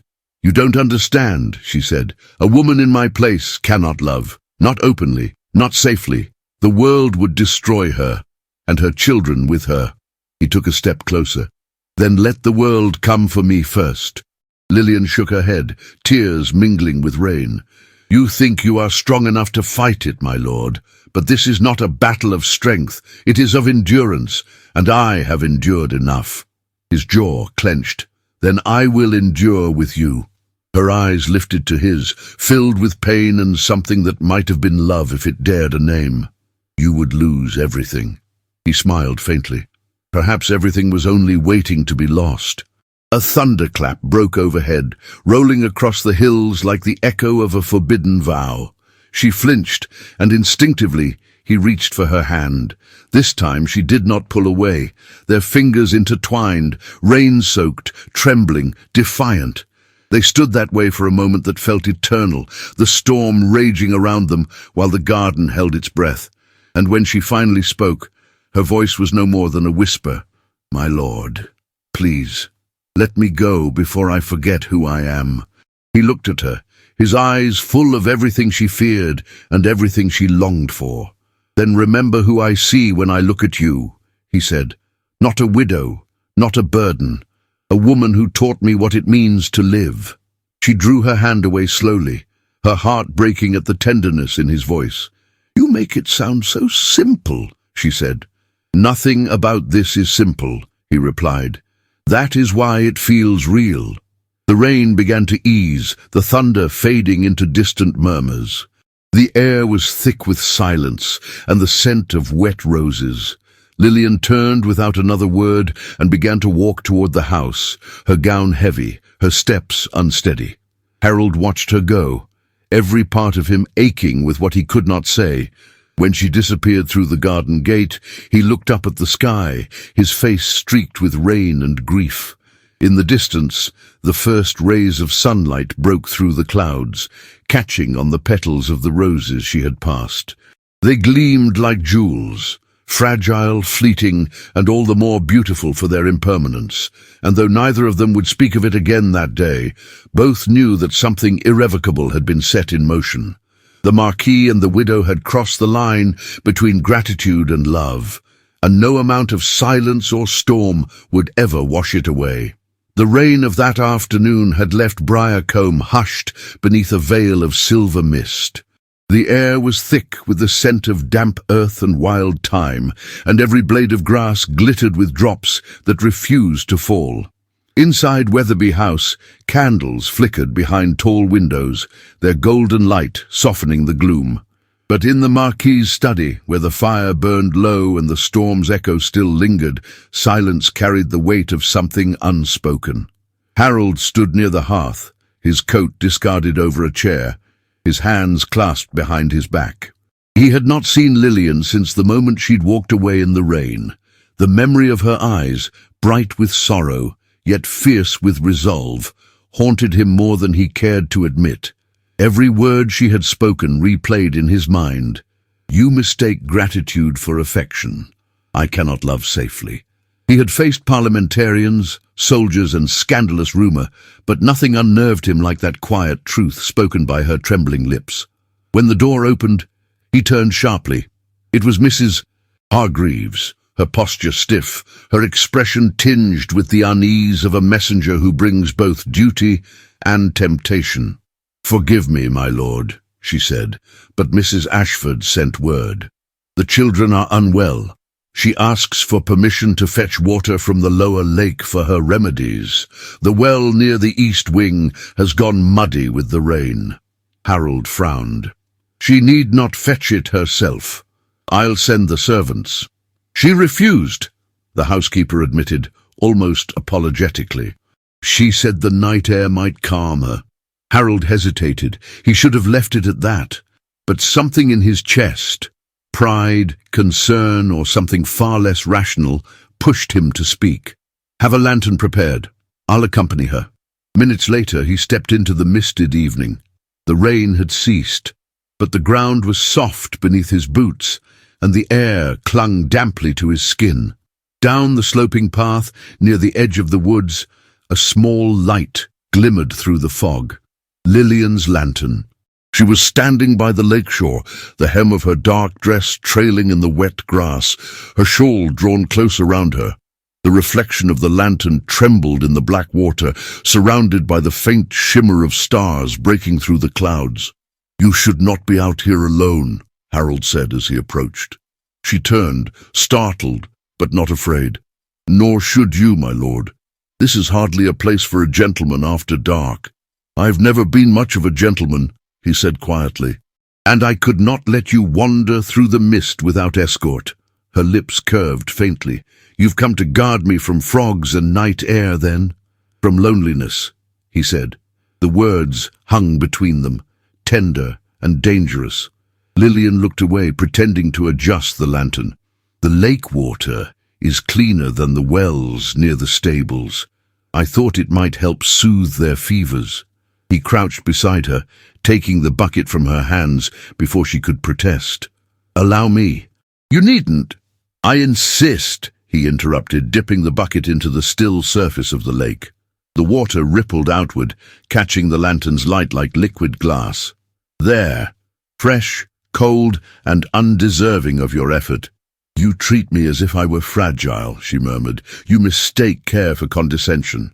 Their eyes met, and in that fragile glow there was no rank, No decorum, only two weary souls drawn toward the same quiet place.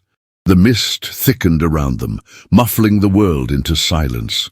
Only the faint call of an owl and the rhythmic drip of water from the bucket broke the stillness. Lillian sank to her knees beside the bank, watching as small rings formed on the surface. "I used to come to lakes like this when I was a girl," she said softly. "My mother would tell me that water holds memory, that every reflection shows not only what is, but what has been." Harold followed her gaze. "Then what does it show you now?" She hesitated, her voice almost a whisper. "A woman who has forgotten how to be seen." He looked at her profile, the soft curve of her cheek, the delicate arch of her neck, damp with mist, and said, "Then let her be seen now." She turned toward him, startled by the intensity in his tone. "My lord, Harold," he said quietly, "say my name, just once." Her breath caught. That would not be proper. "Neither is standing by a lake at night with a marquis," he said with a faint smile, "and yet here you are." Her resolve wavered, the battle between heart and caution flickering in her eyes. "Harold," she whispered at last, the word trembling as it left her lips. He closed his eyes for a moment, as though the sound itself were prayer. "Do you know what it does to me when you speak like that?" She rose abruptly, clutching her shawl. "We should return." "The children? They are safe," he said, standing too, "and you are not." Her eyes flashed. "I am not in danger." "Yes," he murmured, stepping closer, "you are, because I cannot keep pretending this is duty." Lillian shook her head, her voice barely steady. "You owe me nothing, my lord." "I owe you everything," he said, his voice rough with emotion. "You walked into my house and turned silence into meaning. You taught me to see mercy where I had forgotten it existed." And tears welled in her eyes, but she refused to let them fall. "And what will you do with that mercy? Let it ruin you?" He smiled faintly, though the ache in his eyes betrayed him. "If ruin brings peace, then perhaps it's worth the price." She stepped back, her heart pounding. "You speak like a man who has never lost everything." "I have," he said softly, "and yet losing you feels worse." The words broke through every barrier she had built. She stood frozen, the mist swirling around them, her pulse thrumming in her ears. "You cannot say such things," she whispered. "Not to me." "Then let me show them instead." Before she could respond, he took her hand. Not with force, but with reverence, as though it was something sacred. His thumb brushed across her knuckles, slow and deliberate. Her skin shivered beneath the touch, and every breath she tried to take caught in her throat. "Do you feel it?" he asked, his voice barely audible. "This, whatever it is that happens when I'm near you." She met his gaze, trembling. "It is wrong. It is real." Her hand trembled in his, her will unraveling thread by thread. The rain began again, fine and whispering, kissing their hair and clothes. The lantern's light wavered in the wind, casting shifting gold across their faces. "Please," she said, her voice cracking, "don't make this harder." "Then tell me to stop," he said. She couldn't. The silence stretched, fragile and aching. Finally she drew her hand from his grasp, though the motion felt like tearing something from her very soul. "You must not come to me again like this," she said. "Not alone, not in the dark." He exhaled, defeated but unwilling to surrender. "You fear what they will say." "I fear what I will feel," she confessed. The honesty of it struck him harder than any refusal. "Then you already feel it." She turned away, tears mingling with the rain. "That is why I must go."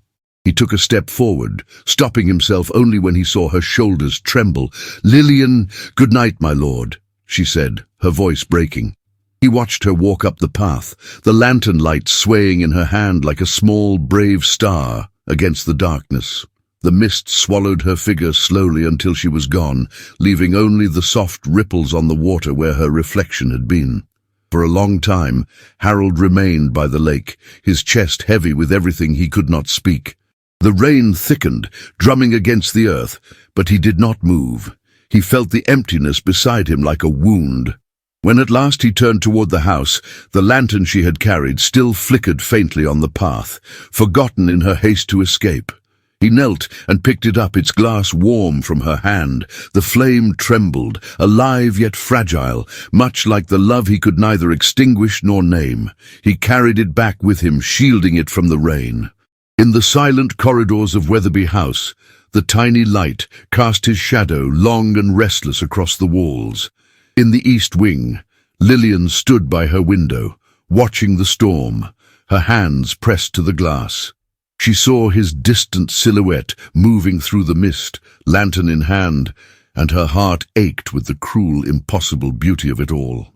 He had said her name, and she had said his, and though the night would hide it, both knew that the echo of that exchange would linger like a vow neither dared to claim. The lake outside lay still again, holding its reflections, and somewhere in its dark waters, the memory of two hearts colliding in silence shimmered faintly, eternal, forbidden, and unforgettably alive. Autumn arrived in Briarcombe like a sigh, soft and lingering, carrying with it the scent of wood smoke and the melancholy of fading leaves. The air had turned crisp, and each morning the mist hung longer over the valley before lifting to reveal fields touched by gold. Wetherby House, once a fortress of cold silence, now seemed to pulse with a quiet life of its own. Children's laughter echoing faintly through the corridors, a woman's song carried softly from the east wing, the warm hum of domestic peace that Harold had never known until her arrival. Yet that peace was fragile. It trembled beneath every glance, every word not spoken, every heartbeat that reminded them both of the dangerous line they had already crossed. Since that night by the lake, Lillian had avoided him with a care that felt almost cruel in its precision. Their paths rarely met. When they did, her composure was perfect, her tone unfailingly polite, and her distance unyielding. But Harold was not fooled.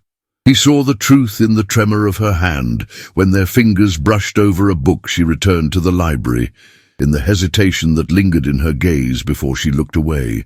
He recognized it because it lived in him, too, a hunger that could not be banished by silence. That evening, the household prepared for the harvest supper, an annual tradition among the tenants of the estate. The Marquis was expected to make an appearance, to offer thanks for the year's yield, to show himself as both master and benefactor. Lillian had insisted she would not attend. It would only invite talk, she told Mrs. Hargreaves.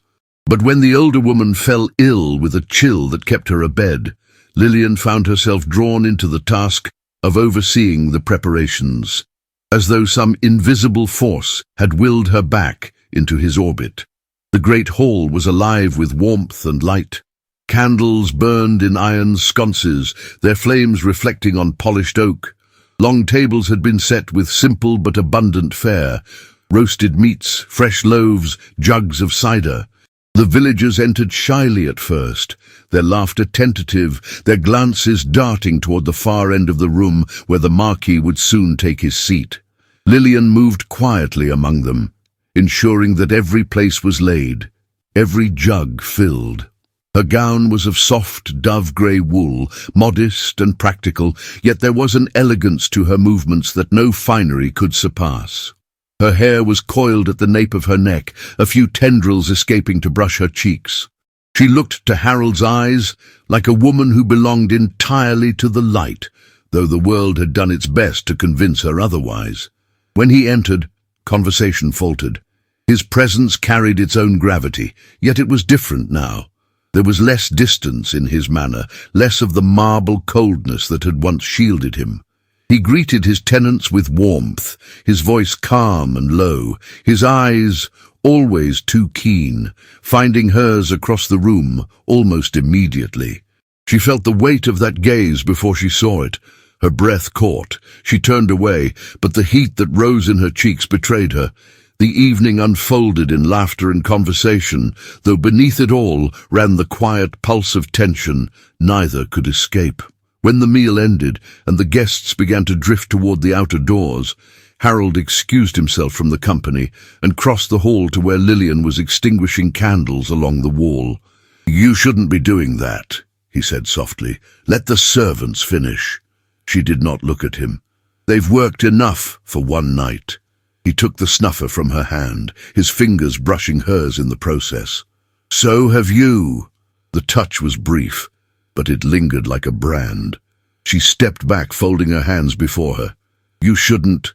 "Shouldn't what?" he asked, his voice lower now, quieter. "Stand near you. Speak to you." Her gaze lifted to his, trembling. "You know what I mean." "Do I?" he asked. "Because I seem to understand less with every passing day." The last of the candles flickered uncertainly, casting their shadows long across the walls. Only the great hearth still burned, its light golden and alive between them. "You've been avoiding me," he said. "I've been surviving," she replied, her voice steady but soft. He stepped closer.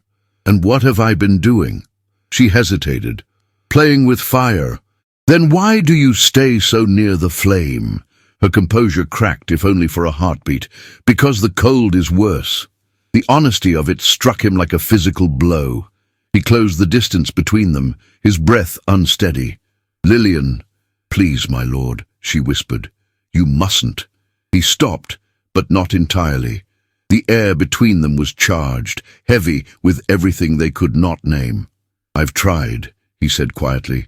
"God knows I've tried to keep my distance.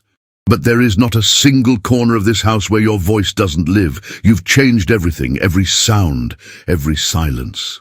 She shook her head, tears bright in her eyes. "You speak as though I wished to. I never meant to disturb your peace." "You didn't disturb it," he said, his voice breaking with restrained emotion. "You gave it meaning."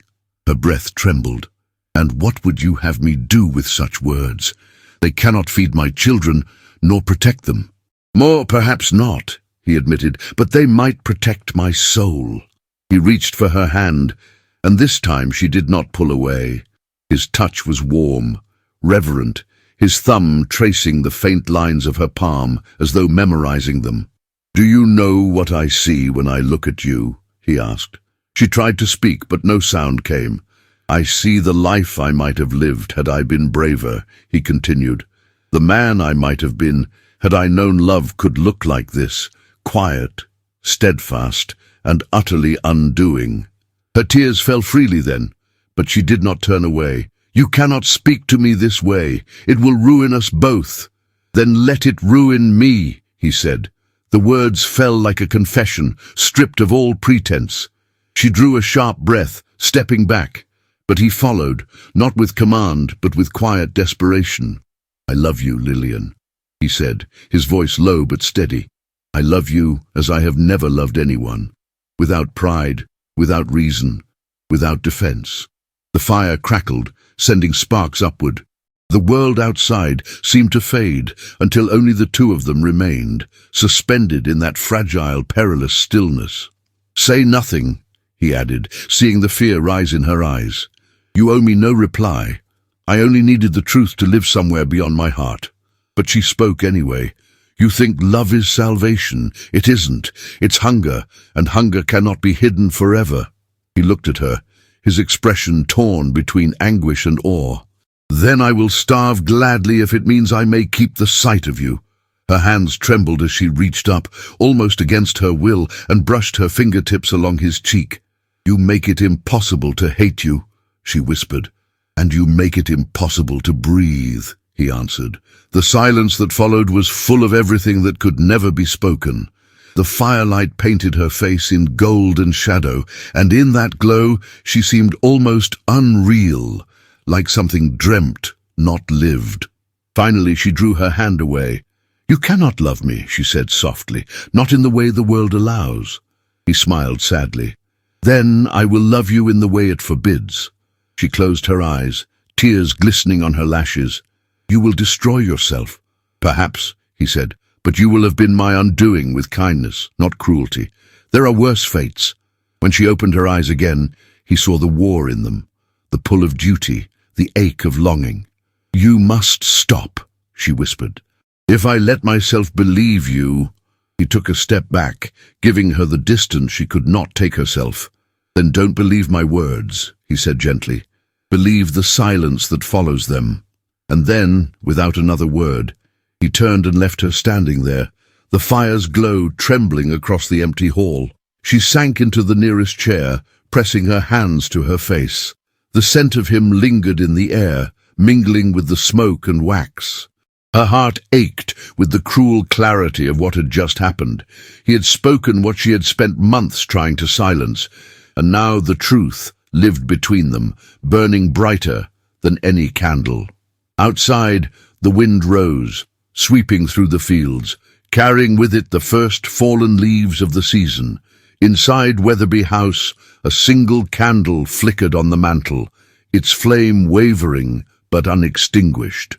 In the east wing, as the night deepened, Lillian sat awake by the window, staring out at the garden below.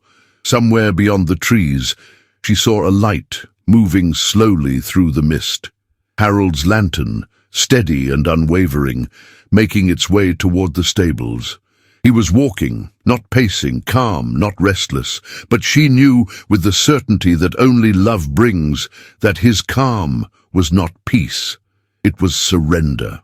And as she watched that small flame vanish into the night, she felt something within her surrender too, not to passion nor to fear, but to the undeniable truth that love once spoken could never again be silenced. The morning after Harold spoke the words he had kept chained behind his ribs, Wetherby House felt different, as though even the stone understood that something irreversible had happened in the great hall. The lamps had burned low in the night, and now pale light pressed itself against the window panes, trying to enter without permission. The air carried the scent of cooled ash and beeswax, and somewhere down the corridor a servant's footsteps passed softly, careful not to disturb the fragile quiet. Lillian did not sleep. She sat upright in the small sitting room of the east wing, her shawl wrapped around her shoulders, her hands folded so tightly in her lap, her fingers ached. The children's breathing rose and fell behind the half-closed door to the adjoining room. Nell had insisted on sleeping closest to the younger ones, as though her small body could shield them from whatever storm she sensed in her mother's silence.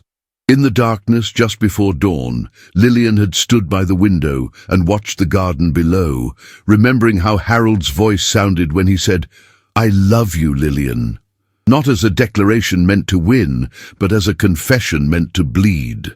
It should have made her feel safe. Instead, it made her feel hunted, because love, spoken aloud, did not soften the world. It made the world sharper. It gave cruelty a target. She rose and moved soundlessly to the trunk at the foot of the bed. It was not large. Their life never was. She opened it and began to fold clothing with a steadiness that was not calm, but discipline. A dress, a shawl, the children's stockings, darned and redarned, a small tin of tea leaves she had been saving. Their worn storybook with the cracked spine, each item felt like a prayer and a goodbye. A faint creak sounded behind her.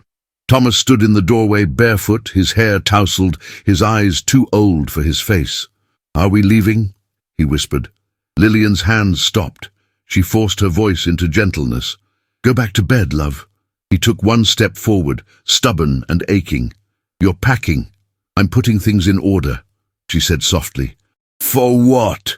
His voice shook with anger he didn't fully understand. "So he can send us away." Lillian swallowed. "No one is sending us away." Thomas's jaw clenched. "Then why does it feel like you are?" She crossed the room, knelt before him, and cupped his cheek. His skin was warm. Her thumb brushed the freckle near his mouth. "Because sometimes," she whispered, "a mother must move before the world decides it will move her." His eyes glistened, furious at tears he refused. "I hate the world." "I do too," she admitted, her voice breaking for a breath. Then she steadied herself. "But we will not let it make monsters of us." He leaned into her palm for the smallest moment, childhood returning like a flicker, then pulled back and nodded once, as if he had agreed to a command rather than accepted comfort. "Nell will wake up," he warned. "I know." He turned and went back to the room, shoulders stiff as a soldier's. Lillian remained kneeling, her hand hovering in the air after he left, as though she still felt the warmth of his face. She stood slowly, pressing her fingertips to her mouth to stop a sound from escaping. She had chosen to leave because she could not afford to stay and hope, but fate, as always, refused to let her decide without consequence. A knock came at the door, firm, quick, carrying an urgency that did not belong to servants' habits. Lillian stiffened, then crossed the sitting room and opened it. Harold stood there fully dressed, his coat dark, his cravat perfectly tied, his hair still damp from washing. His expression was controlled, but his eyes were not. They held the sleepless edge of a man who had walked through a night of truth and emerged with no illusions left. He looked past her shoulder and saw the open trunk. His breath caught, almost imperceptibly. "So you meant it," he said quietly. Lillian's fingers tightened on the doorframe. "I meant what I said at the lake. I cannot do this in secret. I cannot let my children become currency in someone else's war."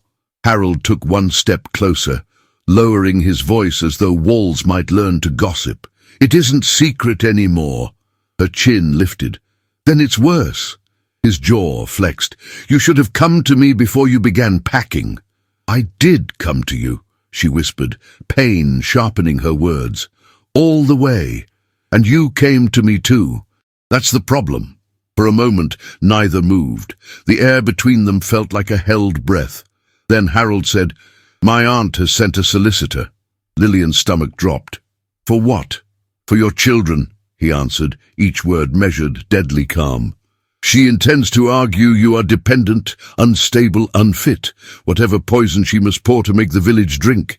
She believes she can place them under proper guardianship." Lillian's hands went cold. Her voice came out as a whisper. "She would take them." "She will not," Harold said, and the conviction in his tone was not pride, it was vow. "Not while I'm alive to stop her." Lillian shook her head, fear turning her thoughts into shards. "You cannot stop the law, my lord. The law was built for people like her." Harold's eyes burned. "Then I will use what I am against her." He reached into his coat and withdrew an envelope. The paper creased at the edges as if it had been held too tightly. "I found this in my father's desk, in a locked drawer that no one mentioned to me. It was hidden behind false backing." Lillian stared at the seal, broken now, but once pressed with wax that had long since cooled. Her own handwriting stared back at her like a ghost. Her breath failed. "That's mine." "I know," he said softly. "I read it." Her throat tightened. "You shouldn't have." "I had to," Harold replied, his voice roughening, "because it answered the question that has haunted me since the day your carriage arrived." Lillian could not speak. He stepped closer, holding the letter between them like a blade. "You wrote to me. You told me you were widowed. You told me you had 6 children. You told me you would never come unless the arrangement included their safety. You asked only for a roof until you could earn your own way." Her eyes filled. "I sent it weeks before we left." "I never received it," Harold said, and the fury beneath his restraint finally broke through. "Someone kept it from me." Lillian's voice shook. "Your aunt?" "Yes," Harold said, "and more than that." He took a slow breath, forcing himself into clarity. "There were other papers, notes, correspondence. My father and my aunt made arrangements with certain families, certain solicitors. They wanted a marriage that looked charitable and obedient. A widow with children would appear grateful, quiet, contained. And if I married you, the village would praise my virtue, while you and your children would owe everything to the Wetherby name." Lillian swayed, as though the room had tilted beneath her. "They wanted me trapped." Harold's gaze softened, pain sharpening it. "They wanted you powerless." A sob rose in her throat, but she strangled it before it could escape. "And you," she whispered. "They wanted you praised for saving what they intended to cage." His voice fell lower. "Yes." Lillian pressed a trembling hand to her chest, trying to hold her heart together. "Then your kindness was never supposed to be kindness. It was supposed to be strategy." Harold's face tightened as if she'd struck him.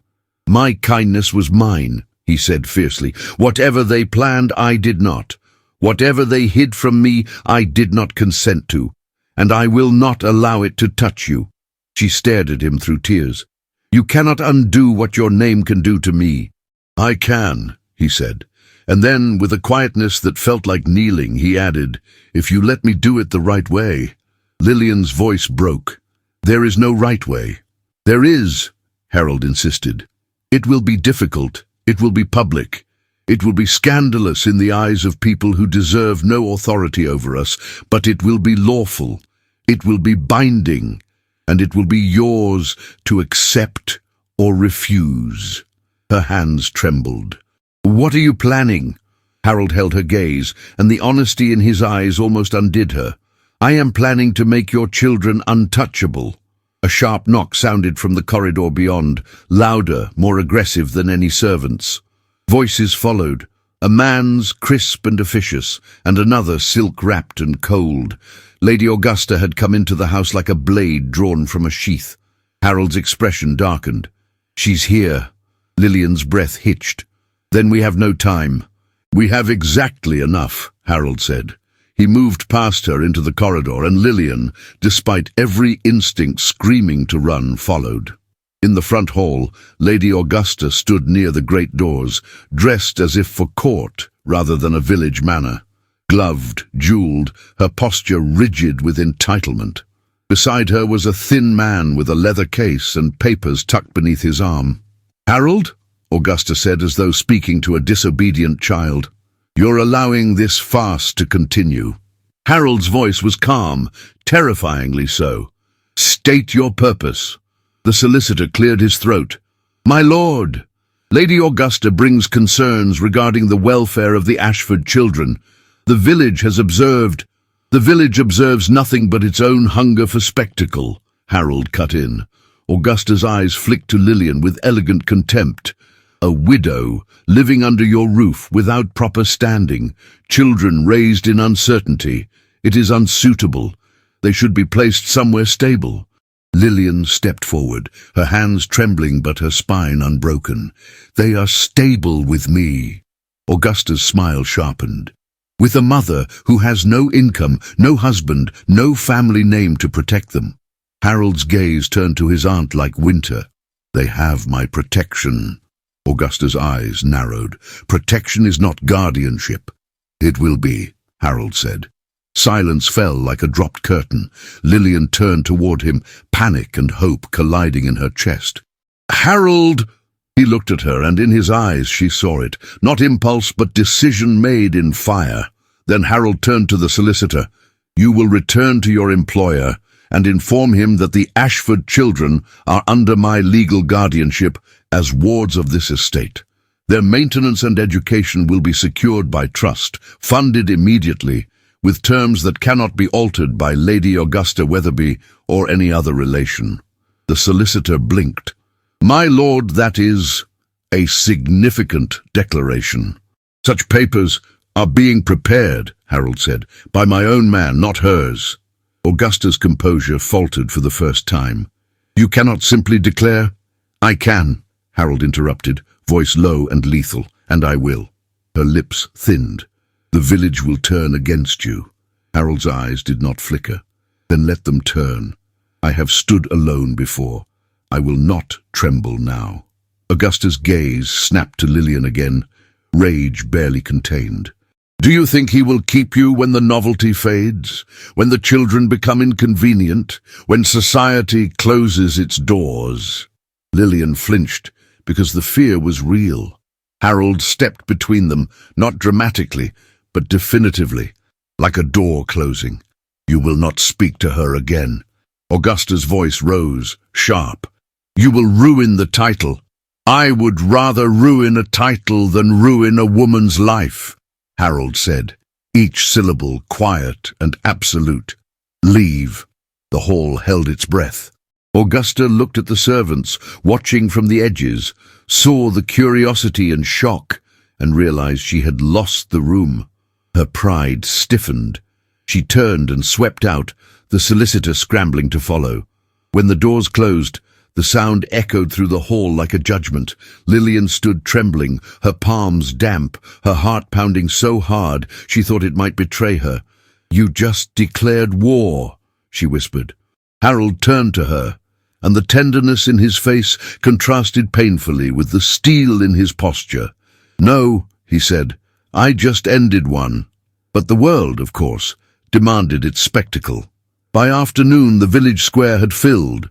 Summoned by whispers and righteous panic, the vicar stood near the steps of the church, the squire's wife beside him, faces arranged into concern that smelled like condemnation. Word had spread like fire. The Marquise had been bewitched, the widow was a threat, children without proper station were being raised in the house of Wetherby. Lillian arrived with her children close, Nell holding Alice's hand, Henry pressed against her skirt, Rose in her arms. Thomas walked at her side like a guard. Harold arrived not on horseback, not with pomp, but on foot. He moved through the crowd with calm inevitability, his coat buttoned, his gaze steady, his presence cutting the noise into silence. The vicar began, voice smooth. "My lord, we speak only out of care. Rumour is the language of cowardice," Harold replied. The crowd murmured. A woman hissed, "She's using him." Another voice followed. "Those children, who knows what blood?" Lillian's face went pale. Thomas's fists clenched. Harold lifted a hand, and the crowd stilled, startled by the quiet authority in the gesture. He turned, not to the vicar, but to the children. Then, in full view of Briarcombe, Marquis Harold Wetherby lowered himself to one knee in the dirt before them. A gasp rippled through the square. He looked first at Nell, the eldest, her eyes wide and wet. "Nell," he said gently, as if he had always known her, "you have carried more responsibility than any child should. I see you." Nell's lip trembled. She swallowed hard, trying to hold herself steady. "Yes, my lord," she whispered. Harold turned to Thomas. "Thomas, you asked me once if I pay people to disappear." His voice did not accuse. It honored. "I am sorry I ever made you think a man with power would use it for cruelty." Thomas's eyes burned. "Then prove it," he said hoarsely. Harold nodded, accepting the challenge like a vow. He looked at Beatrice, now well again, her small hand clutching Lillian's sleeve. "Beatrice," he said softly, "I'm glad you're here." Her eyes widened. "Are you our friend?" she asked, small and uncertain. Harold's throat tightened. "If you will have me." He looked at Henry and Alice, speaking their names with care, as though each one was a promise spoken aloud. And finally, his gaze lifted to Rose in Lillian's arms, the youngest blinking sleepily at the crowd's hostility without understanding it. Harold stood slowly, then turned his face to Lillian. His voice carried, steady and clear. "I expected a single fiancée." The crowd shifted. "But a widow arrived with 6 children," Harold continued, and his gaze never left hers. "And instead of finding inconvenience, I found courage. Instead of finding burden, I found a family fighting to survive." Lillian's breath broke. Harold stepped closer, close enough that only she could see his hands tremble. "I will not let this village decide what is worthy," he said, voice softening. "I will decide it with my life." He turned back to the crowd. "These children will be provided for. They will be educated. They will be protected. Any attempt to harm them, shame them, or separate them from their mother will be answered by me." The vicar swallowed. "My lord, the only propriety I recognize," Harold replied, "is kindness." Silence fell. Not agreement, not surrender, just shock. But shock was the first crack in cruelty's armor. Harold looked back at Lillian, and his voice lowered, becoming intimate despite the crowd. "Lillian," he said, and her name in his mouth made the world tilt. "Will you let me do the one thing that makes their gossip powerless?" Her throat tightened. "Harold!" He reached for her hand, slowly, giving her every chance to refuse. When her fingers touched his, the contact felt like standing at the edge of a cliff and choosing to fly. "I will not ask you to be grateful," he whispered. "I will not ask you to be silent. I will not ask you to shrink." Her eyes filled. "What are you asking?" He lifted her hand toward his chest, pressing it lightly against the steady hammer of his heart. "I am asking to stand beside you in daylight, not behind doors, not in shadows, beside you." The square held its breath. Lillian looked at her children. Nell's eyes begged her to believe. Thomas's gaze begged her not to surrender. Beatrice clung to her sleeve like fear itself. Lillian turned back to Harold, tears shining. "If I accept," she whispered, "it must be on one condition." His eyes softened.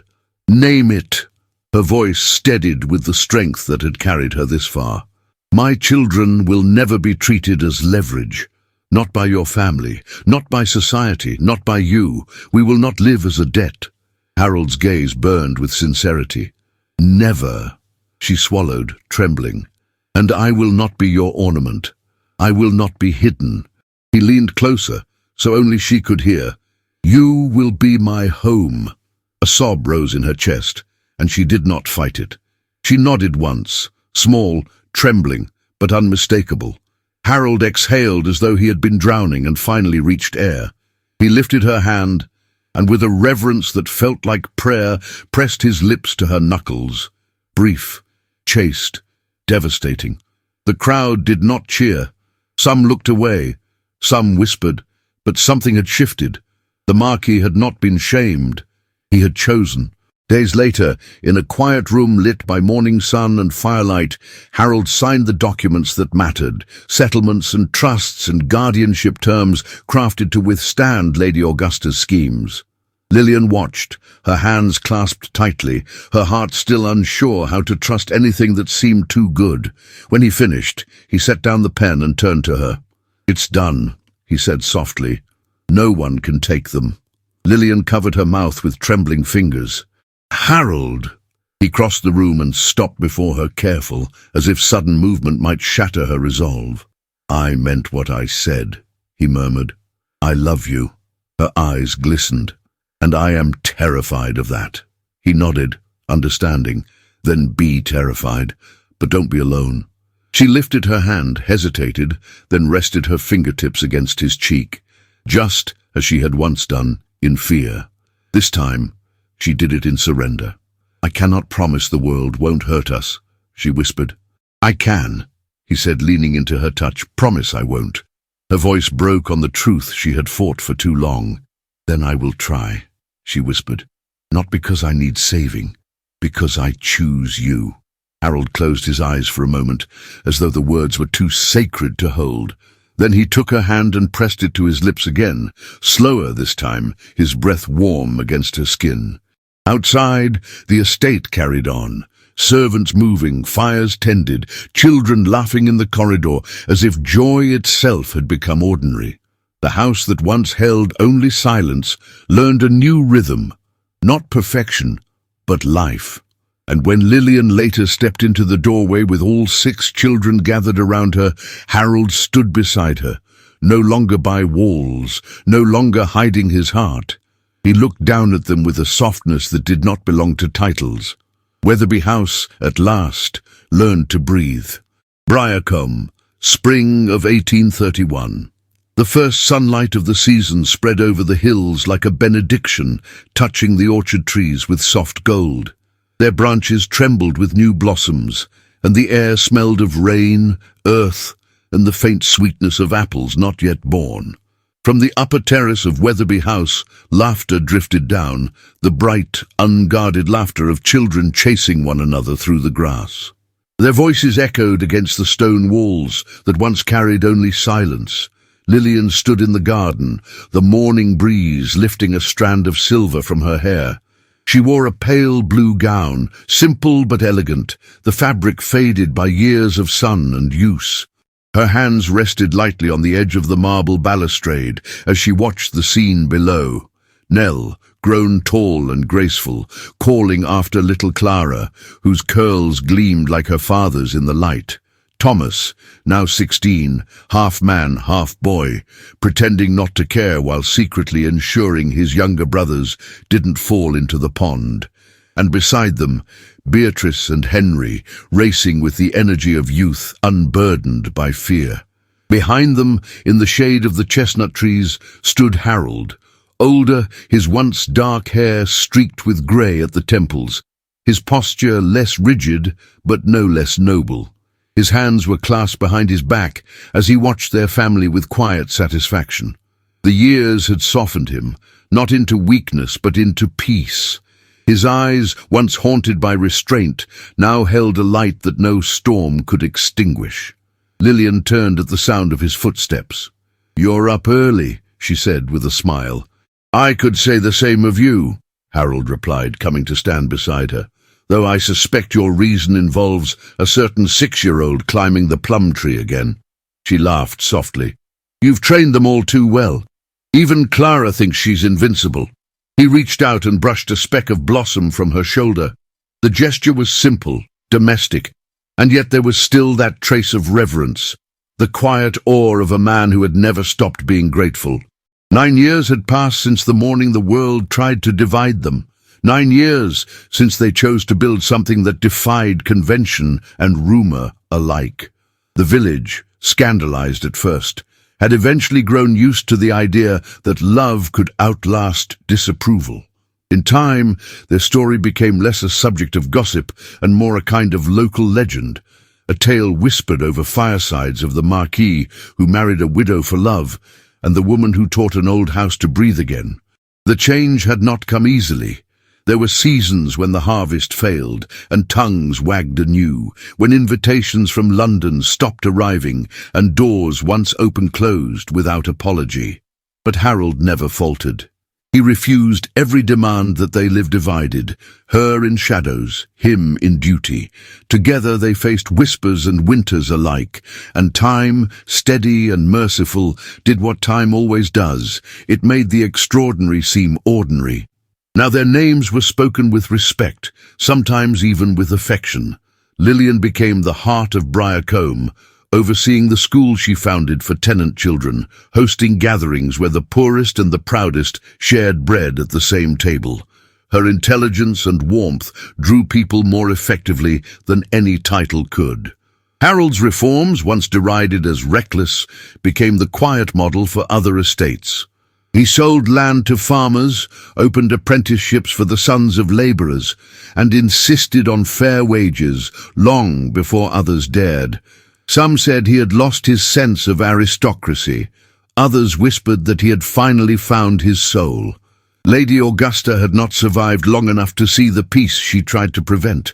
Her fortune dwindled with her influence, and she died in Bath, surrounded by portraits of ancestors who no longer listened.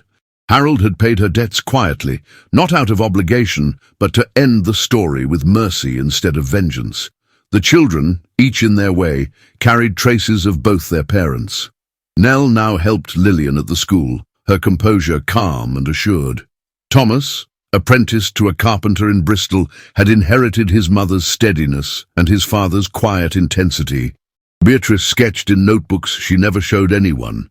Henry collected fossils by the river. Alice sang as she worked in the gardens, and little Clara, the only child born after their marriage, was sunlight itself, a living symbol of what had once seemed impossible. "Do you ever think," Lillian murmured, her gaze still on the horizon, "how different it might all have been?" Harold followed her eyes toward the fields. The earth was rich, full, forgiving. "I think of it often," he said. "And then I look at you, and I can't imagine it any other way." She smiled, though tears pricked her eyes. "You've become sentimental." He chuckled. "You made me sentimental." "Unlikely," she teased gently. "You were always this way. You just needed a witness." He turned to face her fully then, the morning light tracing the lines time had drawn at the corners of his eyes. "And you were always my proof." Their hands found each other, fingers interlacing with the familiarity of 1,000 small moments, shared mornings, whispered laughter, arguments mended with silence, and years of love that did not burn but endured. From below came Clara's voice. "Mama, Papa, come see! Nell says I can almost reach the blossoms." Lillian laughed, wiping her eyes. "Almost," she called back. is not quite the same as safely. Harold looked down at the tangle of children and shook his head fondly. They are fearless. They are free, she said softly. For a long moment they stood together, watching their children beneath the flowering trees. The same trees that had once stood bare through winters of doubt now trembled with life renewed. And perhaps that was the truest reflection of what they had built, not perfection, but growth, not triumph over the world, but peace within it.